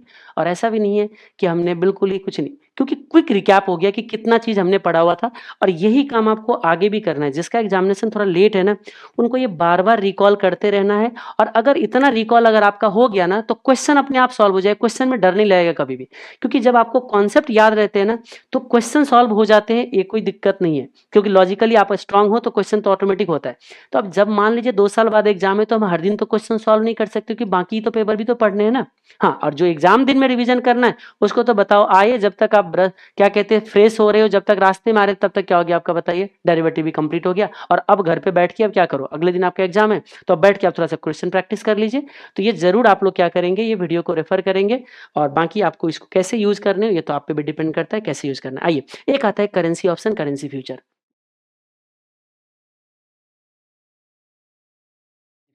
बहुत आसान। करेंसी ऑप्शन, करेंसी फ्यूचर के अंदर करेंसी का डिलीवरी लेना होता है, ठीक है? तो अब हमें यहाँ पे आता है कि हम कॉल यूज़ करें, पुट करें या फ्यूचर करें। तो देखो कंडीशन क्या बनता है इस केस में हमारा, बस 5 मिनट और लगेंगे। इस कंडीशन में हमारा क्या बनता है कि देखिए या तो हमारा एक्सपोर्ट होगा या तो हमारा इम्पोर्ट होगा। मान लीजिए कोई मिस्टर इंडिया है, उसने इम्पोर्ट किया हुआ है, याद रखना क्या किया हुआ है बताइए? इम्पोर्ट किया है तो इसको पेमेंट करना पड़ेगा और हमने क्या बताया था कि रिस्क हमारा तब आता है जब इसमें कौन-सी करेंसी इन्वॉल्व होती है? Foreign currency. अगर फॉरेन करेंसी का इन्वॉल्व नहीं है तो कोई रिस्क नहीं है, तो फिर हमें कहीं हेजिंग करने की ज़रूरत ही नहीं है। मान लीजिए यहाँ पे हमारा जो इन्वॉल्वमेंट है डॉलर करेंसी की, तो अब इस मिस्टर इंडिया को ना डॉलर खरीदना है। अब दिक्कत क्या होता है कि हमारे कोई ज़रूरी नहीं कि हम इंडियन मार्केट में ही डील करते हैं, हमें कभी-कभी एनवाईएसई में भी जाना पड़ता है, न्यूयॉर्क स्टॉक एक्सचेंज में जाना पड़ता है और इंडियन मार्केट में तो डॉलर ज़रूर ट्रेड होता है, लेकिन न्यूयॉर्क स्टॉक एक्सचेंज में क्या ट्रेड होते हैं बताइएगा? वहाँ पे रूपी ट्रेड होती है, तो वहाँ से जाके क्या हो जाएगा आपके लिए दिक्कत हो जाएगा। तो अब देखिए यहाँ पे क्या है कि हम अगर एनएससी में है तब तो दिक्कत नहीं है, क्योंकि एनएससी में डॉलर ट्रेड हो रहा है और मुझे डॉलर क्या करना है खरीदना है, तो मैं फ्यूचर बाई कर लूँगा। फ्यूचर बाई कर लूँगा या अगर ऑप्शन में जाना है तो call option of dollar by कर लेंगे। समझ में आ गया? राइटर कभी आर्बिट्रेज सॉरी हेजर नहीं हो सकता है, इसमें राइटिंग करके कभी हेज नहीं करेंगे। समझ में आ गया? यानी कि ये जो सिचुएशन है, ये सिचुएशन आपका फॉरेक्स के क्वेश्चन बस करेंसी इसमें सॉरी ऑप्शन और फ्यूचर इसमें अंदर क्या है बताइए? मिक्स हो रखा है। अब आप मुझे बताइए ये जो एनएससी है इसमें डॉलर क्या किया बताइए? डॉलर इनको खरीदना है, तो इसके पास 2 चॉइस बना, या तो फ्यूचर क्या करेगा ये बाई करेगा किसका फ्यूचर? डॉलर का, या क्या करेंगे वो कॉल बाई करेंगे। Very simple. और कॉल बाई करने के लिए प्रीमियम क्या देता है वो? रुपीज़। एक चीज़ याद रखना, अंडरलाइन में कभी भी प्रीमियम पेमेंट नहीं होते, क्योंकि इसके अंदर जो दिक्कत होती है ना, अंडरलाइन करेंसी ही बदल दिया जाता है। अब अंडरलाइन करेंसी कैसे बदलेगा देखना। अब वो क्या कहते हैं, अरे भाई मैं तो कहाँ चला गया? न्यूयॉर्क स्टॉक एक्सचेंज में। अच्छा, तो न्यूयॉर्क स्टॉक एक्सचेंज में देखो खरीदना अभी भी डॉलर ही है, लेकिन न्यूयॉर्क स्टॉक एक्सचेंज में डॉलर ट्रेड नहीं होता है। याद रखना, जैसे इंडिया में रुपी ट्रेड नहीं होता ना, वैसे ही न्यूयॉर्क में कभी भी डॉलर ट्रेड नहीं होगा। वहां क्या ट्रेड होगा बताइए? रूपी, येन, यूरो, पाउंड। अब मान लीजिए रुपी अगर वहां ट्रेड हो रहा है तो मुझे वहां जाके बोलना पड़ेगा। वो कह रहे हैं कि देखो रुपी में बात करो आप मेरे से, मैं कहता हूं देखो भाई मुझे ना रुपी बेचना है। क्या करना है बताइए? रुपी बेचना है। तो इसका मतलब ये हो गए कि अगर आप न्यूयॉर्क स्टॉक एक्सचेंज में जाके अगर हेजिंग कर रहे हो तो आपको यहाँ पे बाई करने का कॉन्ट्रैक्ट नहीं करना है, आपको क्या करना पड़ेगा? रुपी सेल करने का कॉन्ट्रैक्ट करना पड़ेगा। तो हम बोलेंगे फ्यूचर क्या करेंगे यहाँ पे? बेचेंगे और फिर एक्सपायरी पे जाकर डिलीवरी लेंगे, लेकिन डिलीवरी तो मिलेगा नहीं ना आपको, क्योंकि यहाँ पे क्या होता है करेंसी की डिलीवरी नहीं होता है। तो फिर वही काम करेंगे जो मैंने थोड़ा देर पहले बताया था। अच्छा, इस फ्यूचर को जो भी बेचा था ना, आप जिस दिन आपको डिलीवरी चाहिए उस दिन जाके इसको स्क्वायर अप करो। स्क्वायर अप कैसे करोगे? बाई करके। लेकिन बाई किस रेट पे करोगे? फ्यूचर रेट पे, क्योंकि याद रखना फ्यूचर की सेटलमेंट फ्यूचर पे होते हैं, आप कैश प्राइस पे नहीं बाई करोगे। लेकिन डिलीवरी तो मिला नहीं ना आपको, जब डिलीवरी लेने जाओगे तो फिर कौन सी रेट स्पॉट करोगे? स्पॉट रेट वहां पे यूज करोगे। तो इस तरीके से डिफरेंसेस को यूज करना है। ओके, अब मान लीजिए हम कहते नहीं हम तो ऑप्शन यूज करें, तो अब आप मुझे बताओ ऑप्शन अगर आप यूज करोगे तो कॉल ऑप्शन यूज करोगे पुट ऑप्शन, क्योंकि आपको रुपी में बात करना है, मिस्टर इंडिया को रुपी बेचना है। तो बेचने का राइट क्या चाहिए बताइए? राइट किस चीज का चाहिए आपको? राइट किस चीज का चाहिए? राइट टू सेल चाहिए। तो बेचने का राइट कौन देता है? पुट। इसका मतलब अगर न्यूयॉर्क स्टॉक एक्सचेंज में हो तो कॉल नहीं बाई करोगे, आपको क्या करना पड़ेगा? पुट बाई करना पड़ेगा। और पुट किस चीज का बताना? रुपी का पुट आपको बेचना पड़ेगा, सॉरी खरीदना पड़ेगा। अब क्या होगा बताइए? पुट तो बाई कर ली, अब एक्सपायरी पे जाओगे, लेकिन पुट कितना बाई करोगे उसमें भी दिक्कत आता है क्वेश्चन के अंदर। बोलो कैसे दिक्कत आएगा? क्योंकि रुपी का क्वांटिटी आपको नहीं पता है। रुपी की क्वांटिटी कहाँ पता है? मान लीजिए आपको डॉलर 1 लाख देना था तो आपको क्वांटिटी तो डॉलर की पता है, लेकिन आप तो रुपी बेचने की बात कर रहे हो। रुपी तो आपको पता ही नहीं कितना खरीद बेचोगे, कितना बेचोगे तो आपको डॉलर आ जाएंगे तो पता ही नहीं है। तो हम कहते हैं अच्छा चलो एक काम करते हैं, इक्विवेलेंट अमाउंट निकालते हैं। और फिर इक्विवेलेंट अमाउंट निकालने के लिए हम स्ट्राइक रेट यूज करते हैं। क्या यूज करते हैं? Strike rate. क्योंकि हमें यह माना जाता है कि जब हम ऑप्शन ले रहे हैं तो हम ये ऑप्शन एक्सरसाइज होगा ये अजम्पशन के साथ स्ट्राइक रेट से पहले ही इक्विवेलेंट अमाउंट निकालते हैं और देन जाके सोचते हैं कि कितना पुट हमें बाई करना है। और फिर क्या होता है? डिलीवरी डेट आता है। फिर डिलीवरी डेट पे पुट में हम क्या करते हैं? स्क्वायर अप करते हैं पुट को फिर, लेकिन वहां पे ऑप्शन की वो नहीं दे रखा होता है प्रीमियम, तो हम कहते हैं कोई बात नहीं, हम पुट को स्क्वायर अप नहीं करते, सीधा डिलीवरी ही मार देते हैं। वहां पे जितना रेट दे रखा होता है ना उतने पे डिलीवरी ले लेते हैं। तो क्या होगा? अगर मार्केट में प्राइस नीचे है तो पुट एक्सरसाइज होगी, मार्केट में ऊपर है तो पुट लैप्स हो जाएगा। अगर एक्सरसाइज होते हैं तो स्ट्राइक रेट पे बेचते हैं, पुट में क्या करोगे? अंडरलाइन बेचना है ना आपको, रुपी बेचना पड़ेगा। तो जब रुपी बेचने जाओगे तो रुपी कितने में बेचोगे? अगर एक्सरसाइज होगा तो स्ट्राइक रेट पे बेचोगे, और लैप्स होगा तो मार्केट में जो रेट चल रहा होगा उतने पे आप बेचोगे। ये तो कहानी किसकी थी बताइए? इंपोर्ट के केस में। अब अगर एक्सपोर्ट होगा तो क्या होगा बताएंगे जल्दी से। अब एक्सपोर्ट किया होगा तो बस यही एरो ही तो बस बदलेगा। अगर यहाँ पे एक्सपोर्ट है तो पैसे दे रहे होंगे, और आ क्या रहा होगा बताइए, डॉलर। कितना डॉलर आ रहा होगा बताइएगा, 1 लाख का मान लो, ठीक है। तो अब बताइए मुझे, इस केस में अब ये सारे के सारे सिचुएशन ही बदल जाएगा, क्योंकि डॉलर मेरे पास आ रहे हैं, और मान लीजिए हम अगर एनएससी में फिलहाल के लिए, तो मुझे डॉलर बेचना है। इस केस में तो सोचने की कुछ जरूरत ही नहीं भाई, मुझे डॉलर बेचना है, फ्यूचर बेच दूंगा डॉलर का, ठीक है। या फिर एक काम करते हैं, फ्यूचर नहीं, ऑप्शन में अगर हेजिंग करना हो तो आप मुझे बताइए, ऑप्शन किसका लोग यहाँ पे फटाफट बताइएगा। ऑप्शन लेंगे पुट ऑप्शन, क्योंकि right to sell dollar, dollar बेचना है तो बेचने का अधिकार कौन देता है, पुट। तो यहाँ पे क्या बाई करेंगे बताइए, पुट। फिर एक्शन वही लेना है कि पुट एक्सरसाइज होना है, लैप्स होना है, वो सब हम चेक लेंगे जिस दिन डिलीवरी करना है उस दिन पे जाके। ओके, अब मान लीजिए यहाँ पे क्या दे दिया, फिर से वही बात, क्या किया बताइए, NYSE आ गया, न्यूयॉर्क स्टॉक एक्सचेंज। अब मुझे बताइए यहाँ पे क्या होगा, न्यूयॉर्क स्टॉक एक्सचेंज के केस में अब वहां पे तो क्या ट्रेड होता है बताइए, रूपी। अब डॉलर में तो बात कर नहीं पाओगे, तो आपको बोलना पड़ेगा भाई साहब मुझे ना रूपी खरीदना है, क्योंकि आप देखो वहां पे रूपी जब तक खरीदोगे तो डॉलर दोगे कैसे, तो रूपी खरीदना है मतलब बाई करोगे कॉल, और फ्यूचर बाई करना पड़ेगा, किसका, रूपी का फ्यूचर बाई करना पड़ेगा। और फिर डिलीवरी डेट पे जाके जो आपने फ्यूचर अभी बाई किया है उसको स्क्वायर अप कर देना, सेल कर देना, लेकिन फ्यूचर प्राइस पे बेचना। लेकिन उसको बेचने से डिलीवरी तो आई नहीं, आपका डिलीवरी तो दिया नहीं, तो ये जो डिलीवरी करोगे ना वो वहां के स्पॉट रेट जो होगा उसके आपको स्पॉट रेट पे डिलीवरी करना है, ठीक है। तो ये सारा चीज जो हमारा है करेंसी फ्यूचर और करेंसी ऑप्शन के अंदर हम लोग क्या करते हैं, इसको एडजस्टमेंट करते हैं। तो इसी के साथ जो होता है हमारा पूरा का पूरा डेरिवेटिव जो है हमने अप्रॉक्सीमेटली 2 घंटे में क्या कर दिया है, समराइज कर दिया है। बार बार इस वीडियो को देखते रहिएगा, और अगर आपको फायदा हो तो जरूर आप कमेंट करके मुझे बताएंगे, ताकि उससे मुझे एक आइडिया मिलते हैं कि आप क्या सोचते हो। अगर आपके लिए बेनिफिशियल होता है तो और भी ऐसे वीडियो हम बना के देंगे, क्योंकि ये वीडियो आपका यूट्यूब पे जाएगा, और आप लोग ये कमेंट में जरूर देखना चाहोगे कि क्या सोचते हो, कितना बेनिफिट होता है। अगर नहीं, इतना से छोटे से बेनिफिट नहीं हुआ, थोड़ा और ज्यादा डिटेल चाहिए, तो इसको हम 2 घंटे को कितना घंटे में एक्सपैंड कर सकते हैं, 4 घंटे। अगर और डिटेल चाहिए तो ऑलरेडी 10 घंटे का वीडियो तो ऑलरेडी क्या है यहाँ पे पड़ा हुआ है, और डिटेल चाहिए तो फिर बैठ के क्लास देख लो।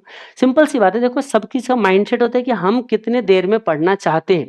ऐसा नहीं कि कम टाइम में नहीं पढ़ा जा सकता है, लेकिन जितना टाइम रहेगा हम उतनी ही चीजों को क्या कर सकते हैं, यहाँ पे एक्सप्लेन कर सकते हैं, ठीक है। तो बार बार इस चीजों को आप लोग देखते रहिएगा। मैं कोशिश करूंगा ये तो ऑलरेडी आप लोग के पहले वीडियो में भी ये समरी जो इसमें अटैच है, समरी का बुक भी तो आप लोगों को मिला ही हुआ है, तो वहां से आप एक बार बैठ देखेंगे। हाँ, इस समरी के अंदर कहीं कहीं पे आपको वो डिलीवरी वाले केस नहीं मिलेगा, क्योंकि इक्विटी की जो डायरेक्ट डिलीवरी होती है ना आज के डेट में, इसमें वो चीज नहीं लिखा हुआ है। यहाँ पे लिखा हुआ है कि डिलीवरी नहीं होता, डिलीवरी नहीं होता, वो अपडेट नहीं हो पाया है उस चीजों को, तो उसको भी अपडेट कर देंगे। तो अभी यहाँ पे जो भी लिखा हुआ मिलेगा मिलेगा कि डेरिवेटिव के अंदर डिलीवरी नहीं होता है, लेकिन हम क्या सोचेंगे कि हाँ डेरिवेटिव के अंदर डिलीवरी नहीं होता है, एक्सेप्शन आ गया इसका, कौन सी आ गया बताइए, इक्विटी। अगर इक्विटी है तो डिलीवरी हो सकता है, बाकी केस तो आपका सेम बनता है। चलिए आज के लिए इतना ही, wish you all the best, take care, bye bye.